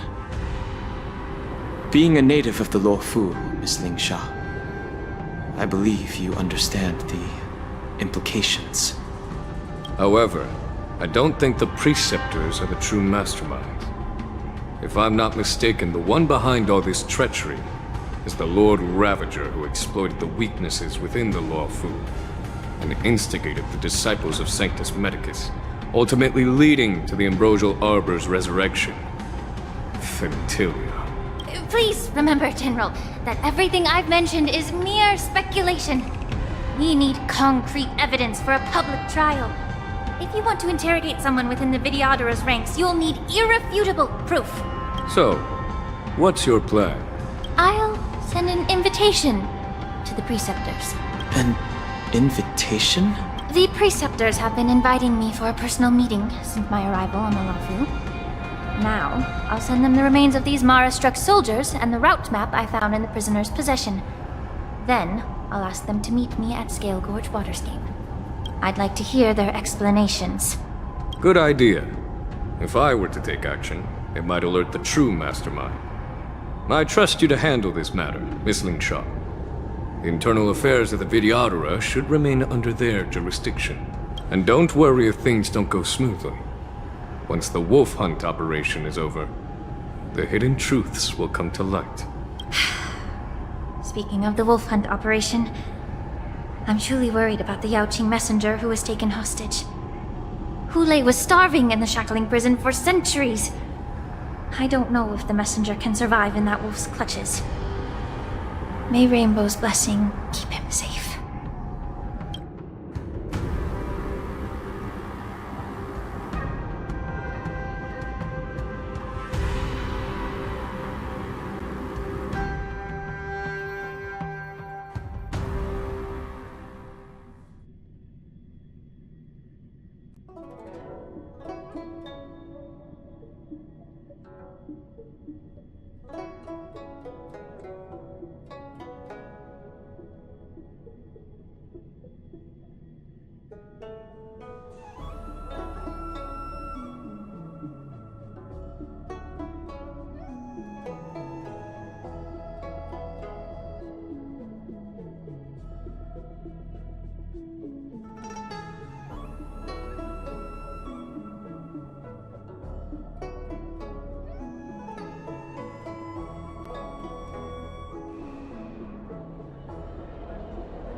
As I said, I'm a healer.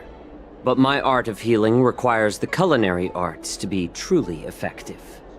The magic of my cauldron is its ability to make all kinds of medicines into dishes that patients can eat. When simmered and cooked together, any kind of medicinal herb or ingredient becomes a delightful delicacy. Delicacy. But isn't that just one flavor overpowering the others? Well, you have a point. Let me ask you this. If there's a fussy child who refuses to eat green peppers, what's the best way to make him eat them? Stuff the kid's mouth with the green peppers and cook him alive in a pot. You have quite the sense of humor. I've heard that you, Borison, have lost many of your taste buds during the self-modification process, so you can't experience complex flavors. Only the saltiness of blood and flesh truly awakens your appetite. It's a shame I don't have any green peppers right now. Otherwise, I'd happily stuff them into your mouth and cook you alive in a pot. I'm just kidding. The answer is quite simple. Chop up the peppers and mix them with minced meat to make meatballs. This way, the flavor of the meat overpowers the taste of the peppers. And even a fussy child can enjoy them. Can I just boil your tongue in this hot pot? I know you're trying to buy time until someone comes to your rescue. You said that Jin Liu recently returned to the Luofu, right? Well, she did come back. But, unfortunately, I also found out that she committed serious crimes and was escorted to another Xianzhou ship. Do you really think you can delay our departure by provoking Lord Hulay's desire for revenge with your clever little tongue? You see Borison as savages who know nothing about the Xianzhou, but in fact, we know all about your tracking tricks. Like the jade abacus you're carrying, and the side cranes in the sky. The more hope you hold in your heart, the greater your pain will be when death comes. I wonder if you can maintain your composure when I tear your throat open. His composure is only a temporary effect of the medicine. And it will wear off soon, right? Lord Hulay! Oh, you pathetic Foxians.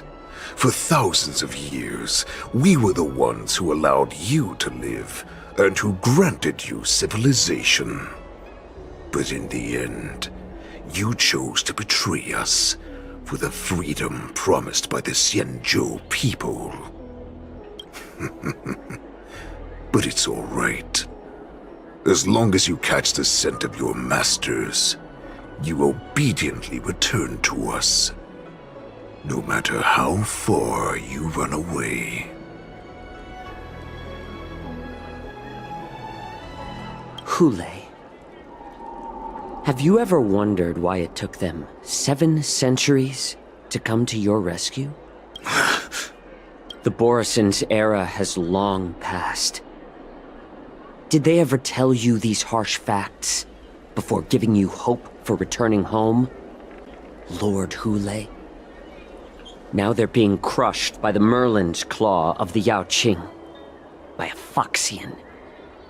They're hiding in remote corners of the cosmos, trembling with fear like a wounded beast on its last legs, reaching out desperately for any fake hope of salvation, which in this case is you. The Merlin's claw of the Yao Qing. A Foxian? Very interesting. Tell me, Moktok, is he speaking the truth? He isn't lying. That lowly beast was a war slave who ran away from our pack. Cannon fodder, a thief! She stole our power and used her knowledge about us to fight us, using every dirty trick in the book! And she bested you, Moktok. Fairness is but a pathetic excuse for the dead and defeated.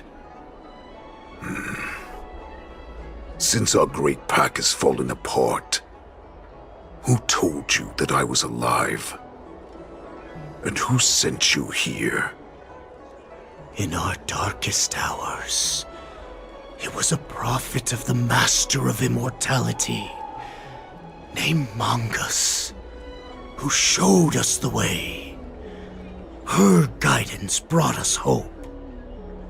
This prophet, Mongus, what does she want? The prophet made this proclamation.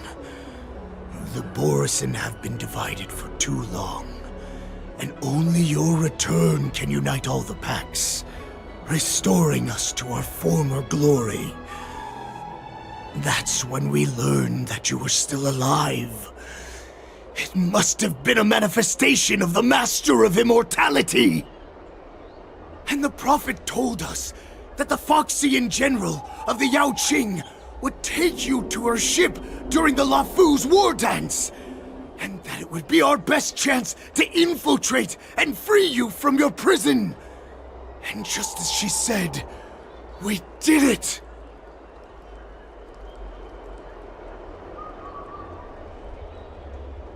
That so-called prophet lied to all of you. She just sent you here to die. But her prophecy has come true. Our warhead is right here, with us! Once the news about the prison break spreads, the Cloud Knights will close all the ports. You may think you've escaped the prison, but you're just trapped in another cage, known as the Law Fu. Let me kill this unruly, lowly beast, Lord Holaay! I assure you that our star skiffs will soon arrive. Right now, everyone in the Lafu is distracted by the stupid war dance, so this will be the perfect chance to escape. Once you've returned to your territory, your revenge against the Xianzhou ships will be within reach. Perfect chance to return to my weak and shattered pack at the mercy of a ridiculous false prophet and become a mere puppet in her clutches. Her plan is full of flaws. The only paths she has prepared for you are escape and death. Listen up. A wolf never allows itself to become prey.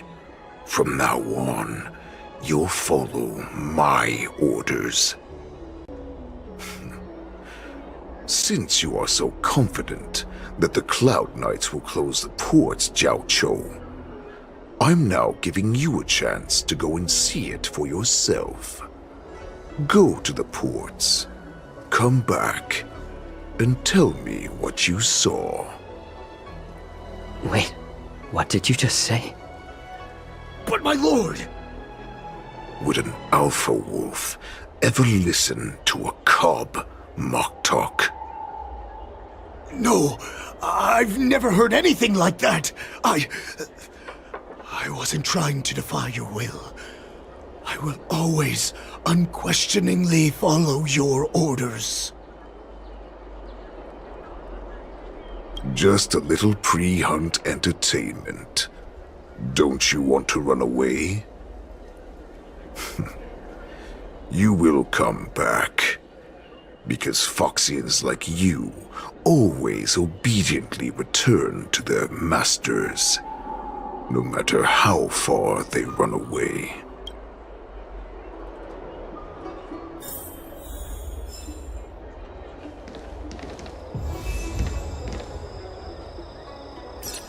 I don't fully understand Lord Holaay's intentions, but don't think you can simply run away. Understood. You know why I'm letting you go. Head to the port and report back to me. Let's see if they really closed it like you expected.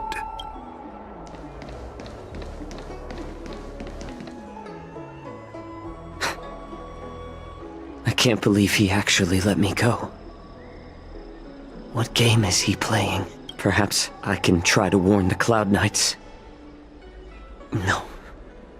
Perhaps I can just escape.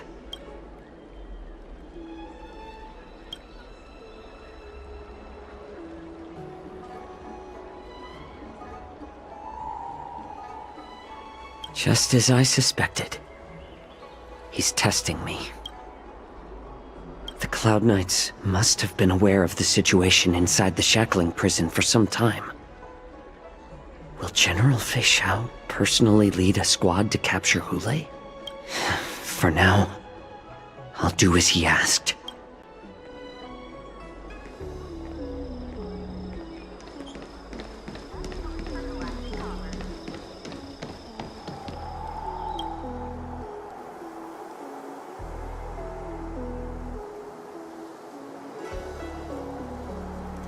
Would you like to board my star skiff?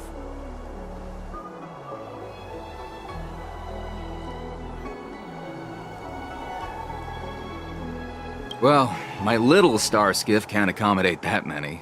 But I have a larger one that will arrive in less than 15 minutes if you need it. So, where would you like to go?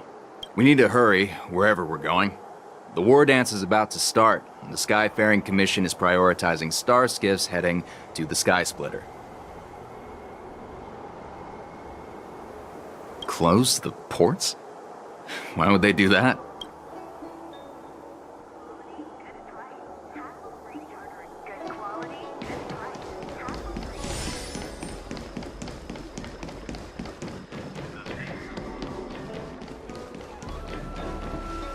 A slow simmer over low heat, or quick stir fry over high heat?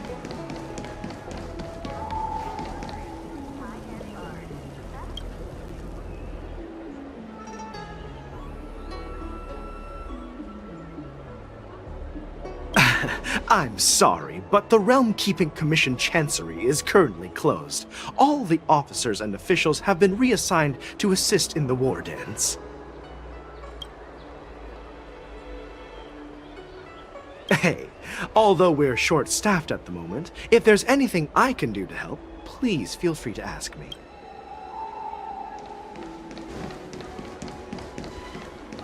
A slow simmer over low heat, or quick stir fry over high heat?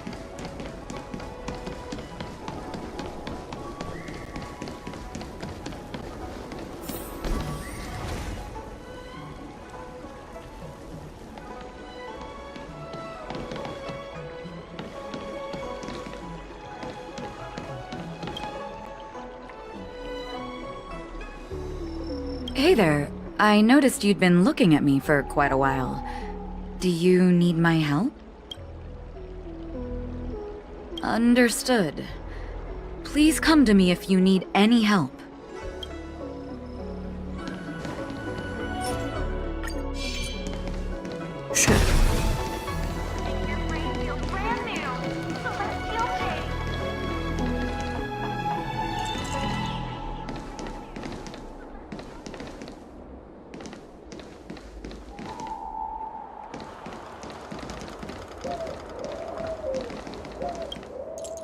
Stop asking.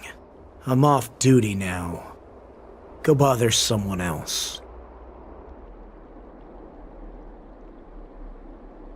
Can't you just stop asking? You're not one of us, but I smell a familiar scent on you. The Warhead sent me here to check on the situation. No, not at all. Instead, the Skyfaring Commission is clearing routes to prioritize star skiffs heading to the Sky Splitter.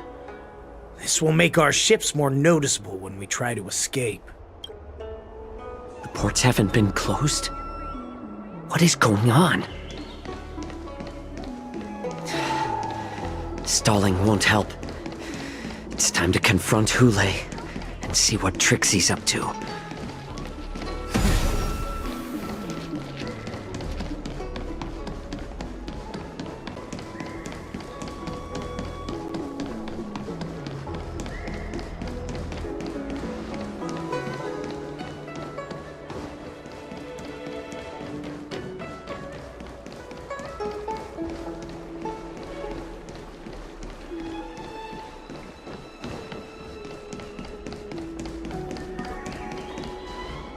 You're back, Jiao Cho.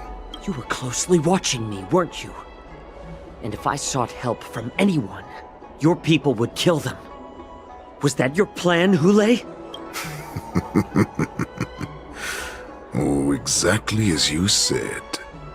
So, have the Cloud Knights closed the ports? No. They don't want to publicize my escape. I understand. It's no surprise, for fear is more deadly than claws and fangs. Especially during a fest. What lurks here is not a group of fugitives, but rather a pack of wolves amidst a flock. My cubs are hungry, ready to feast on flesh and blood, reveling in your fear. Your calm facade will soon crumble. I can tear through it and expose your pathetic bones any time. There's no escape from me, Jiao Cho. Of course, you can try your luck and believe that your wits will save you. But remember, you're not the only hostage in this city. If you try anything funny, innocent people will die because of you. Now, let's talk about the Foxian general you serve. Moktok says she's here for me, which means she'll be hunting me herself. Before the hunt begins, I need to know my opponent. You can refuse and play tough, or you can cooperate and save us both some time, healer.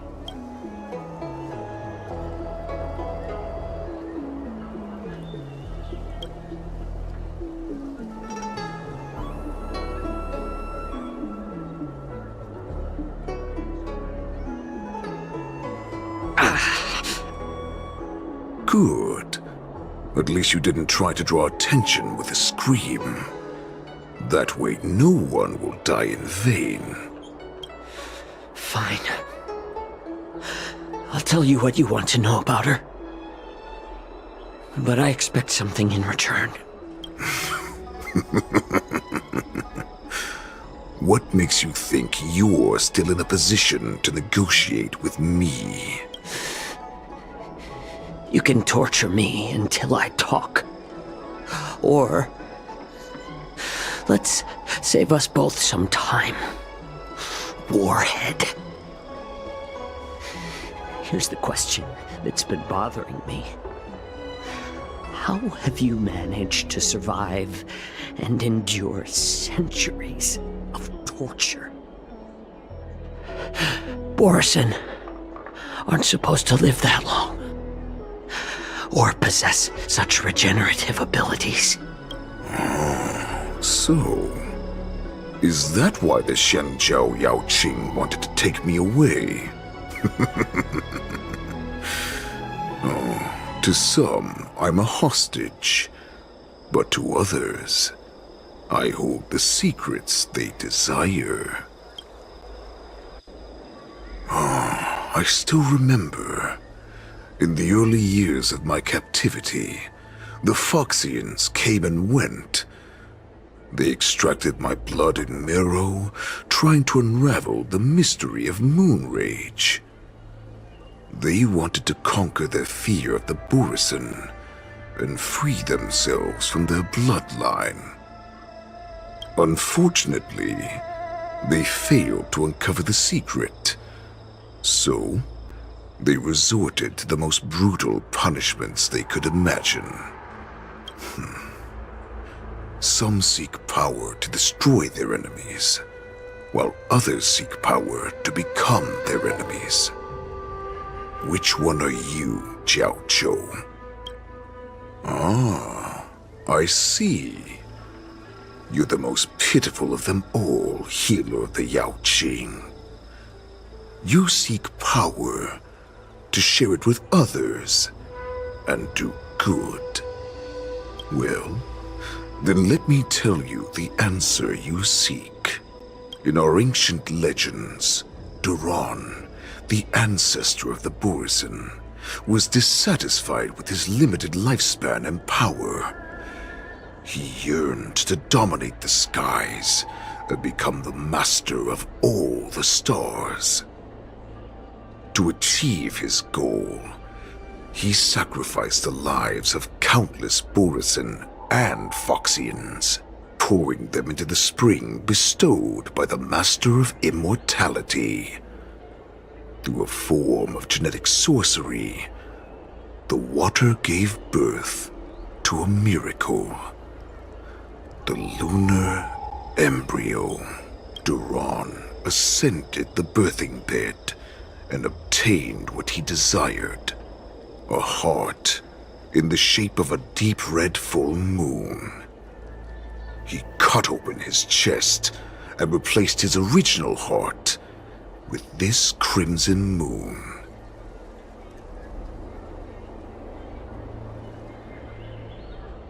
The ambrosial arbor is also an absurd myth, but you Xiangzhou folk know it's true. This moon heart beats within the body of every generation of the Borsen warhead. In the ritual that decides the new warhead, the successor cuts open the previous warhead's chest and consumes the divine heart, thus possessing it as their own. Devouring is the true essence of life, allowing us to endure and thrive. It gathers the life essence of all the prey we consume, making us stronger and stronger. I thought all hope was lost after 7 centuries of torment. But now, this heart is beating once again. All right. Now it's your turn to tell me everything about the Merlin's Claw. Jiao Chou, I found you.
I know I'm in no position to question your orders, but if I understand correctly, you already have intelligence about the Borsen? That's right. My people are busy collecting clues now. What's the situation, Moza? General, before we completely lost contact with Jiao Chou, I picked up a signal from his Jade Abacus. It won't take long before we locate their whereabouts. If that's the case, shouldn't we immediately go there and join forces to eliminate the Borsen?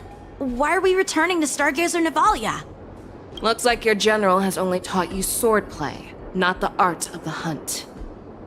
There's an old saying among the Borsen. In the forest, the hunter may easily become the hunted. While we may call ourselves the hunters now, chasing them blindly will only make us become the prey. Are you joking, General? He's just a wolf who's been in prison for 7 centuries.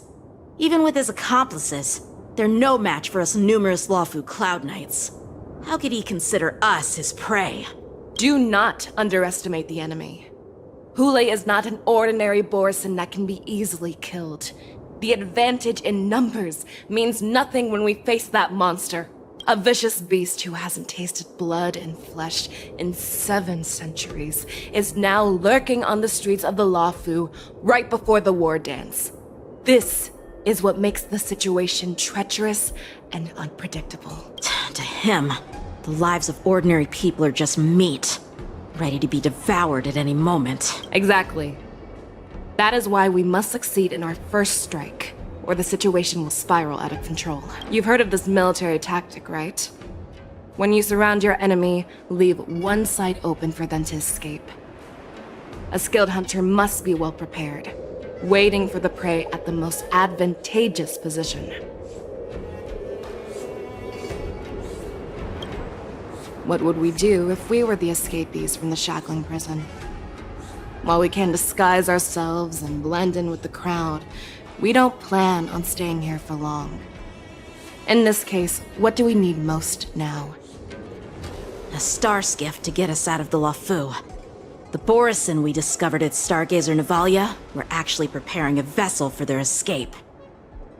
We predict their next move, and we take them down. Let's start from where you found those Borison and corner our prey.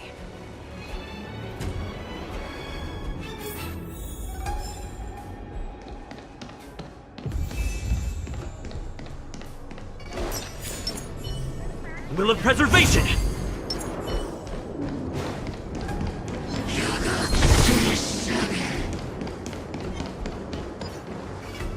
This is where we ran into the Borison last time. It looks the same as usual. Because I blocked all the relevant news to make it seem as if nothing had happened.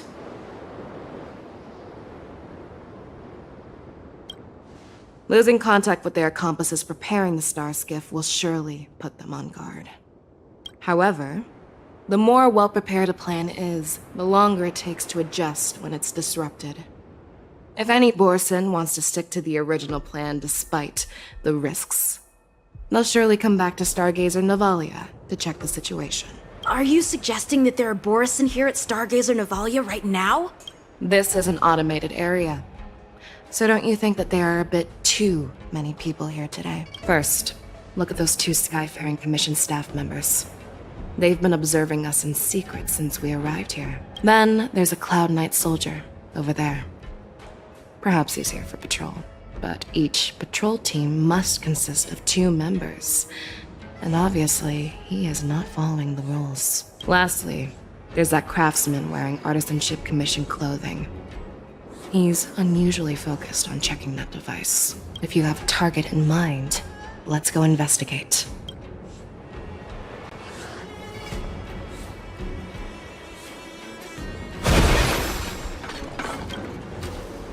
Who are you? Don't you know that Stargazer Navalia is on lockdown now? Hey, chill out. They're just a few lost tourists. But Stargazer Navalia is the shipbuilding port of the Cienjo Lafu. If the Skyfaring Commission called for a lockdown, there should be official documents proving it, right? Official documents? Of course there are. The Cloud Knights are aware that some people have infiltrated this port. That makes perfect sense. So you're now investigating the Borison? Yeah, we've received orders from the higher-ups, so we've blocked off this area to prevent any interference with our inspection. Thank you for your understanding.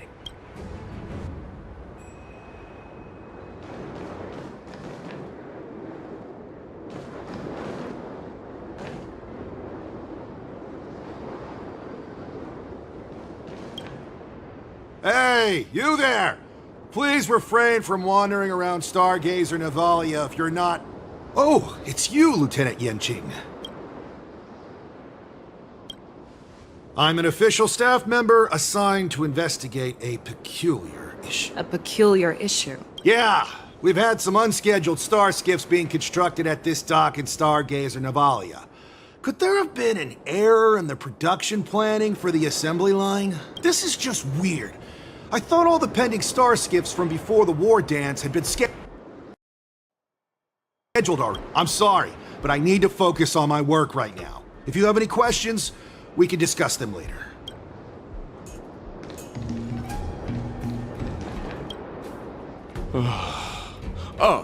Lieutenant Yenching and General Feixiao? You're aware of the Borison prison break, right? Yeah, I've received the news, and I'll be on the alert. Looks like you've been keeping an eye on the Sky Splitter. Have you noticed anything unusual? No, everything is normal on the ship.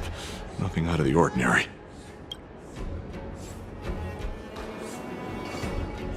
This is not a location for a Cloud Knight on guard duty, is it?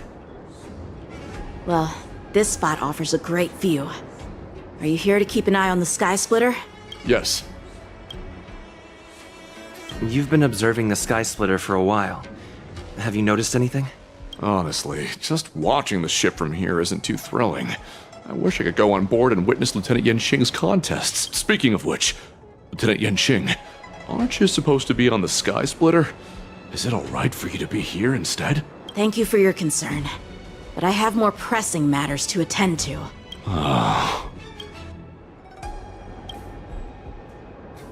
So, it seems that some Borison have returned to Stargazer Navalia in disguise. The answer seems quite obvious.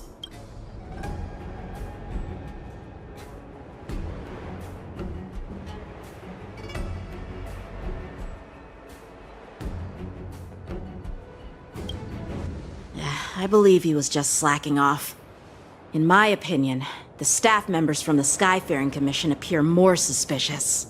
Remember when I mentioned that the Cloud Knights blocked all relevant news to make it seem as if nothing happened? Stargazer Navalia is not under lockdown. But on the contrary, those staff members use Stargazer Navalia is on lockdown as an excuse to persuade us to leave. This contradicts the Cloud Knights' plans. Their flimsy disguise has been exposed. Even if they try to hide, there's no way they can escape us.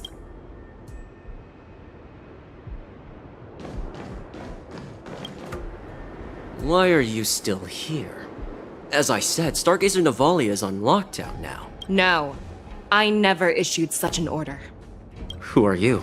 Perhaps you haven't met me on the battlefield, but I am certain you've heard my name.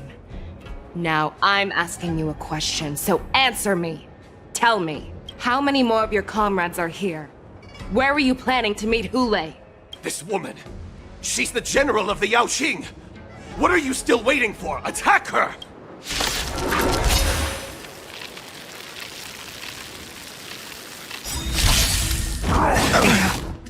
Awaken, dormant scales.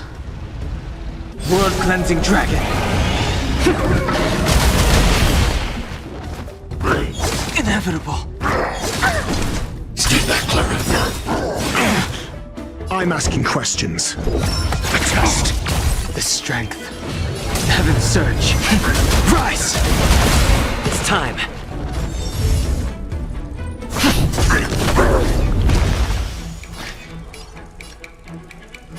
Eliminating threat.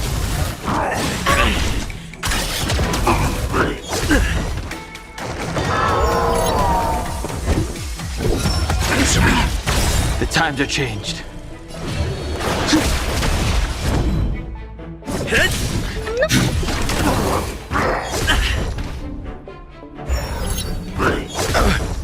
Your answers?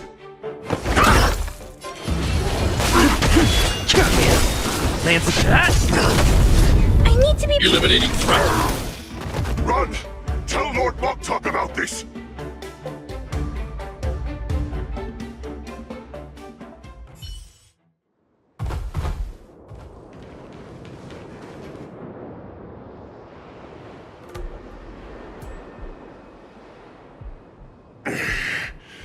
Why don't you kill me? Because I need answers. You were our war slave, so you should know us descendants of Duran. You want me to talk? Fine.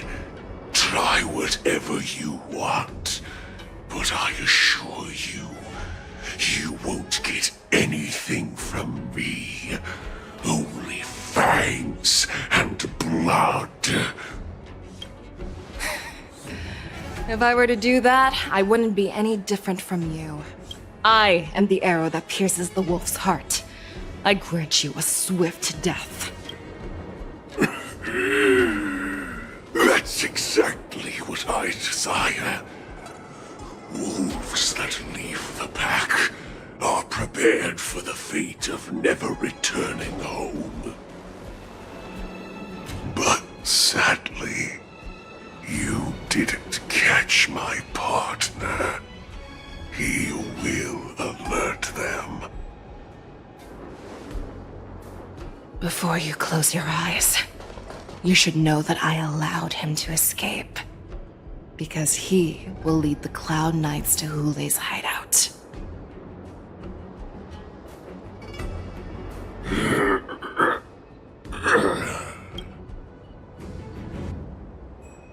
Is this how you leave one side open?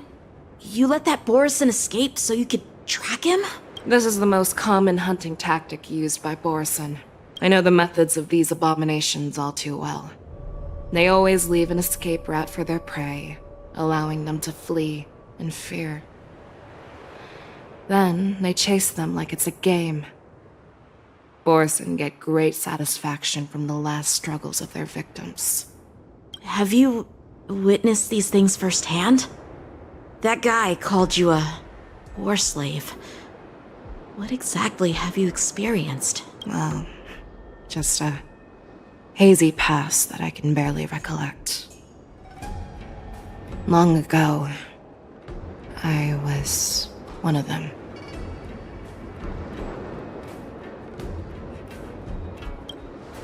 Not all Foxians are lucky enough to be born on a Xianzhou ship.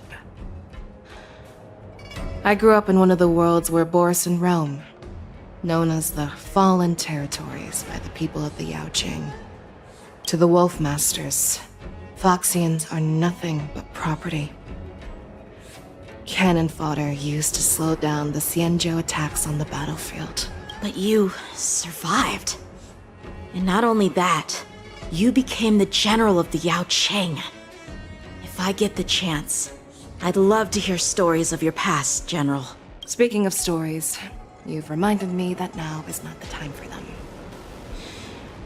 Wadza, we've sent the warning from Stargazer Navalia. What's the situation on your end? I've found them. Zhao Cho is trying to stall Holaay, and he signaled me to not reveal myself. Trust his judgment and keep watching. We'll be right there. I believe the warning we sent will stop Holaay from attacking Stargazer Navalia. What will he do next? The hunt is not over yet. Stay safe, Zhao Cho.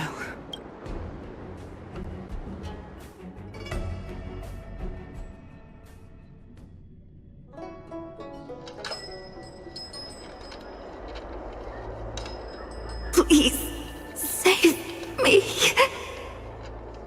I want to live. Doctor!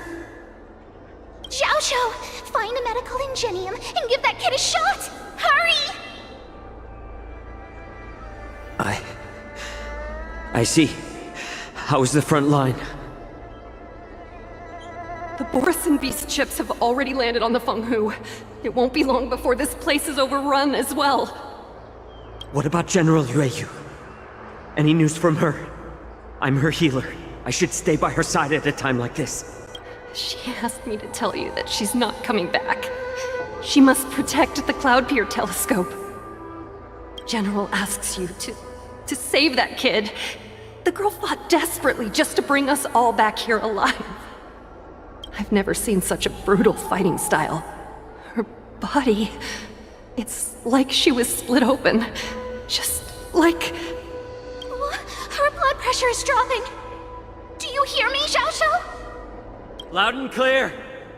Get me some tumble dust. We've got to start the operation right now. I will bring her back. Is that why you're so determined to learn my secrets? Do you hear me, Zhao Cho? I do. Loud and clear. So she saved you all in that great battle on the Xianzhou Fenghu 3 decades ago. But to your surprise, you discovered her Borisin bloodline while she was at death's door. Moktok told me that she was a war slave who escaped from the Eclipse Pack. Oh, what a twist of fate. Turns out, she's from the same clan as I am. Now I understand. No wonder she displayed such astounding power, determination, and cruelty in battle. Turns out it's all because of her Borisin bloodline. Mutt. Despicable Mutt. And she used the gift of her bloodline to destroy the Borisin! Moon Rage, a blessing for wolves, and a curse for foxes. For Borisin, to have their bodies torn apart by Moon Rage and transform into a beast is the ultimate joy. But for you Foxians with poor regenerative abilities, it means certain death. With the burning fury in her heart, that Foxian general will eventually lose her sanity and indulge in endless bloodshed. The scars on her body will not be caused by enemy weapons, but by the immense power she can't withstand. One day, she will be torn apart and die as a monster. And in return for saving her life, you intend to give everything to solve this impossible puzzle. Holaay. Do you know the saddest thing about being a healer? All this time, I've devoted my life to bringing back those who sacrificed their lives to monsters like you. I exhausted myself, and my hands trembled. But I believed everything I did was meaningful. But once again, they rushed into battle. And then I heard of their deaths. They died under your claws, in your jaws, amidst the flames of crashing star skiffs, and under the luck's arrow of rainbow. Like a useless idiot, I saved a fish named Life out of the cauldron called Death, only to watch it struggle and dive back into the boiling broth. So I asked myself, why were they so eager to run toward their death after they had recovered from their wounds? Why wouldn't they value their hard-won life? All the doubts left me feeling lost. I can smell your desperation, all the way down to your bone marrow. Eventually, I realized that their deaths held value. They placed the weight of their sacrifice on the living, granting us strength. With a coin forged by their deaths, they exchanged something more in return. Everything I'm doing now, following you so closely, is just for one reason: witnessing your death with my own 2 eyes. Even your death has value. It will pave the way for a peaceful war dance and a fully cured Fei Shao. The thoughts in your pathetic head are hardly surprising. Did you already know this? Yes, I did. As Borisin, we understand the value of death more than anyone. And as a healer who has witnessed so much death, you won't be swayed by fear. What a shame, what a shame. Your story actually sparked a trace of respect for you in my heart. Can you even feel respect with your corrupted heart? Of course. Because I caught a whiff of my own kind in you. Unfortunately, in the end, you're still just a weak fox. As the wolf's creed goes, gift the wolf a dead end where new paths arise. Raise him to a doomed fate where satiation lies. The cowards in forgotten corners meet their unworthy demise. Yet the valorous in brutal battles embrace their eternal prize. That's why I'm keeping you alive for now. I want to show you how Borisin truly respect their enemies. We will consume your flesh and blood, nourishing our own.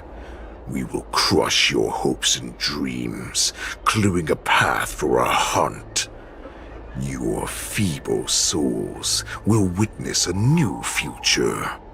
A future that belongs to me. My lord, we received a message. Our arrangement at Stargazer Navalia has been discovered. We must act quickly. That doesn't surprise me at all. Moktok, what's that noise? It's the Sky Splitter. The ship that the Wardens will be held on is about to set off. The Skyfaring Commission will clear the air routes. And if our star skiffs try to escape, we'll be spotted. Calm down, Moktok. Look at you now, hiding and fearful. Where is your Borisan dignity? As I said, I'd sacrifice my dignity for your return. As long as you can come back to the Borisan Pax, there's still hope. Hope? The Borisan have forgotten the Wolf's creed. Weak creatures put their hope in the strong, but the strong fight their way out. Bringing me back instead of choosing a new master only proves the decline of our pack. And as for the prophet who manipulated you into saving me, she's just a liar trying to use Duran's offspring. Moktok, let me tell you how the Borisan will rise to power. We won't hide like rats in the streets of the Xiangzhou. We will be ravenous wolves, walking amongst a herd of lambs with our fangs bared. But Great Warhead, our packs are not here. We can't go to war like this. Our packs are not here. Wherever I go, everyone is the pack. Stay away. Just don't come any closer. No!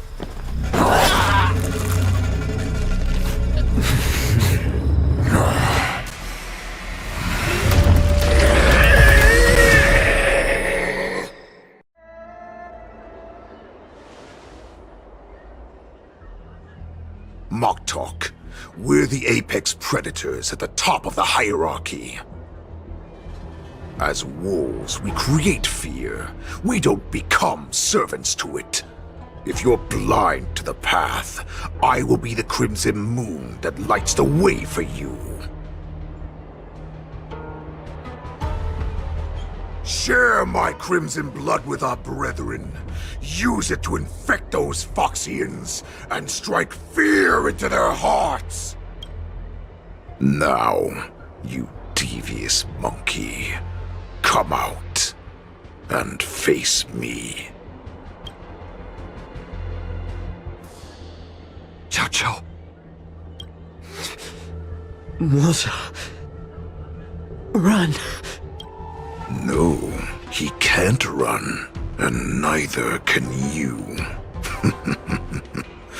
You've come at the right time, monkey of the Yaoqing. Tell your general. Tell her that I will unleash a massacre here, drowning the Xiangzhou La Fu in blood. From this moment on, wolves bearing my blood will hunt on every street, feasting on the followers of that devilish archer. Follow me, my cubs. We shall stride among the prey. Give the wolf a dead end when new paths arise. Raise him to a doomed fate where satiation lies. The cowards in forgotten corners meet their unworthy demise. Yet the valorous in brutal battles embrace their eternal prize.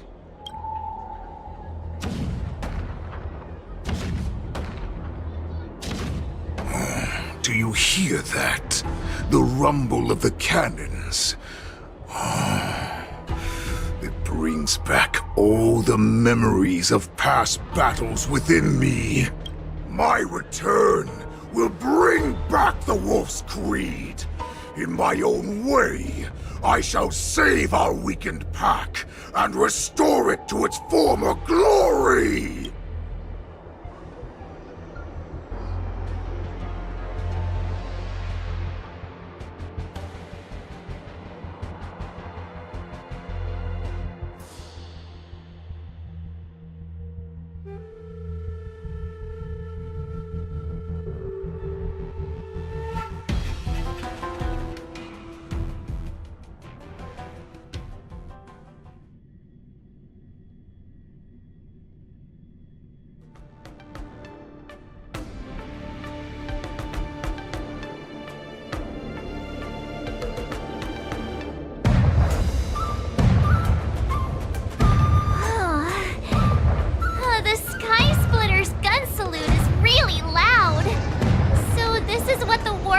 Is actually like? I feel like my eardrums are going to burst. Well, how could they expect to attract people to come and watch if they didn't make a huge spectacle? March, you haven't forgotten what you came to do, have you?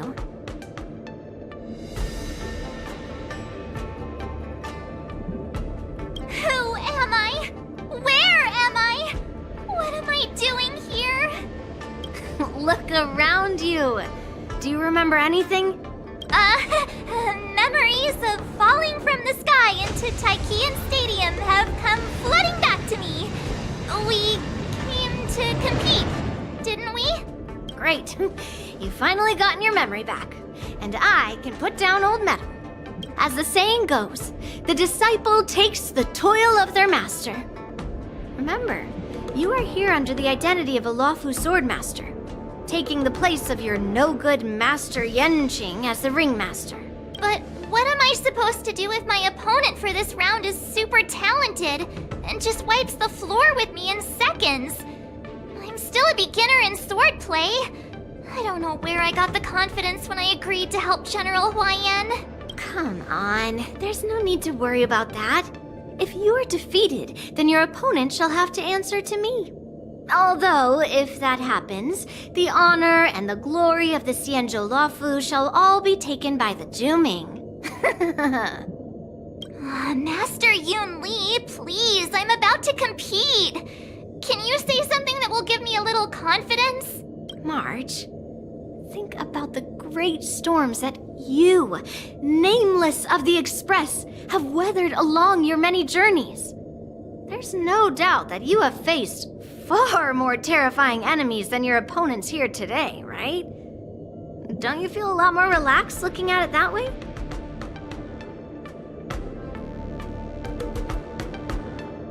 I've trained hard in the art of swordplay over these few days. It's time for me to get in the ring and prove myself. Let's go! Master Yun Li, I don't think I'm completely ready.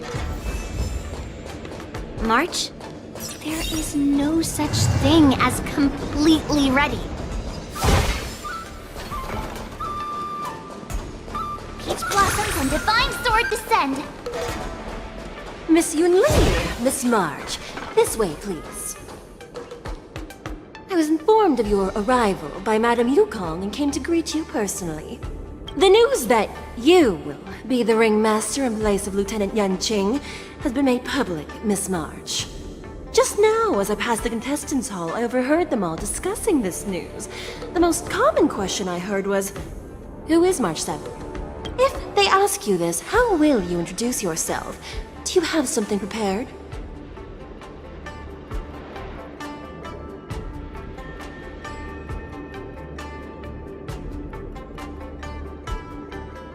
March 7th, a young beauty from the Astral Express.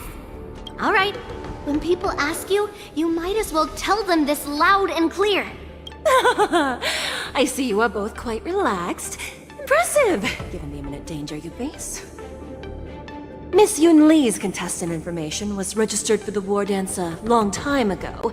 However, as a last-minute entry, the Skyfaring Commission has taken care of the necessary procedures for you, Miss March 7th. Please, follow this path. The contestant hall is just up ahead. Thank Thank you, Miss Shikwe. Come, let's take a look around the contestant hall. Taste the ocean. The philosophy. So, this is the contestant hall. Oh, there are so many people! March, before the war dance begins, allow me to give you one more lesson. My grandfather always told me that a weapon mimics its master. That means that a person's weapon will reflect their habits and personality. You've seen me wield old metal before, haven't you? Tell me, what did you observe from that?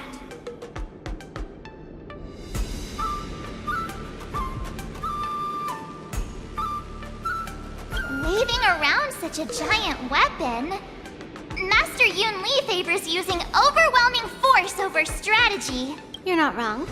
My battle style has always been simple and effective. One cut, and it's over. Observing the weapon that your opponent uses, assessing what kind of battle skills they excel at, and where their weaknesses lie, is the key to victory in battle. A shockingly heavy sword like mine, for example, is obviously not suited for a long, drawn-out battle. So, it would be best to find a way to drag the battle out. Why would you tell me your weakness? That's the only way to ensure that we have a fair fight, don't you think? I don't want to see you go and lose to someone else after all. Now is a perfect opportunity to learn how to evaluate your opponents. Let's use the people here in the contestants hall to practice. If you know yourself and know your enemy, you will not lose in 100 battles. Know myself and know the enemy. Let's see, who should I ask first?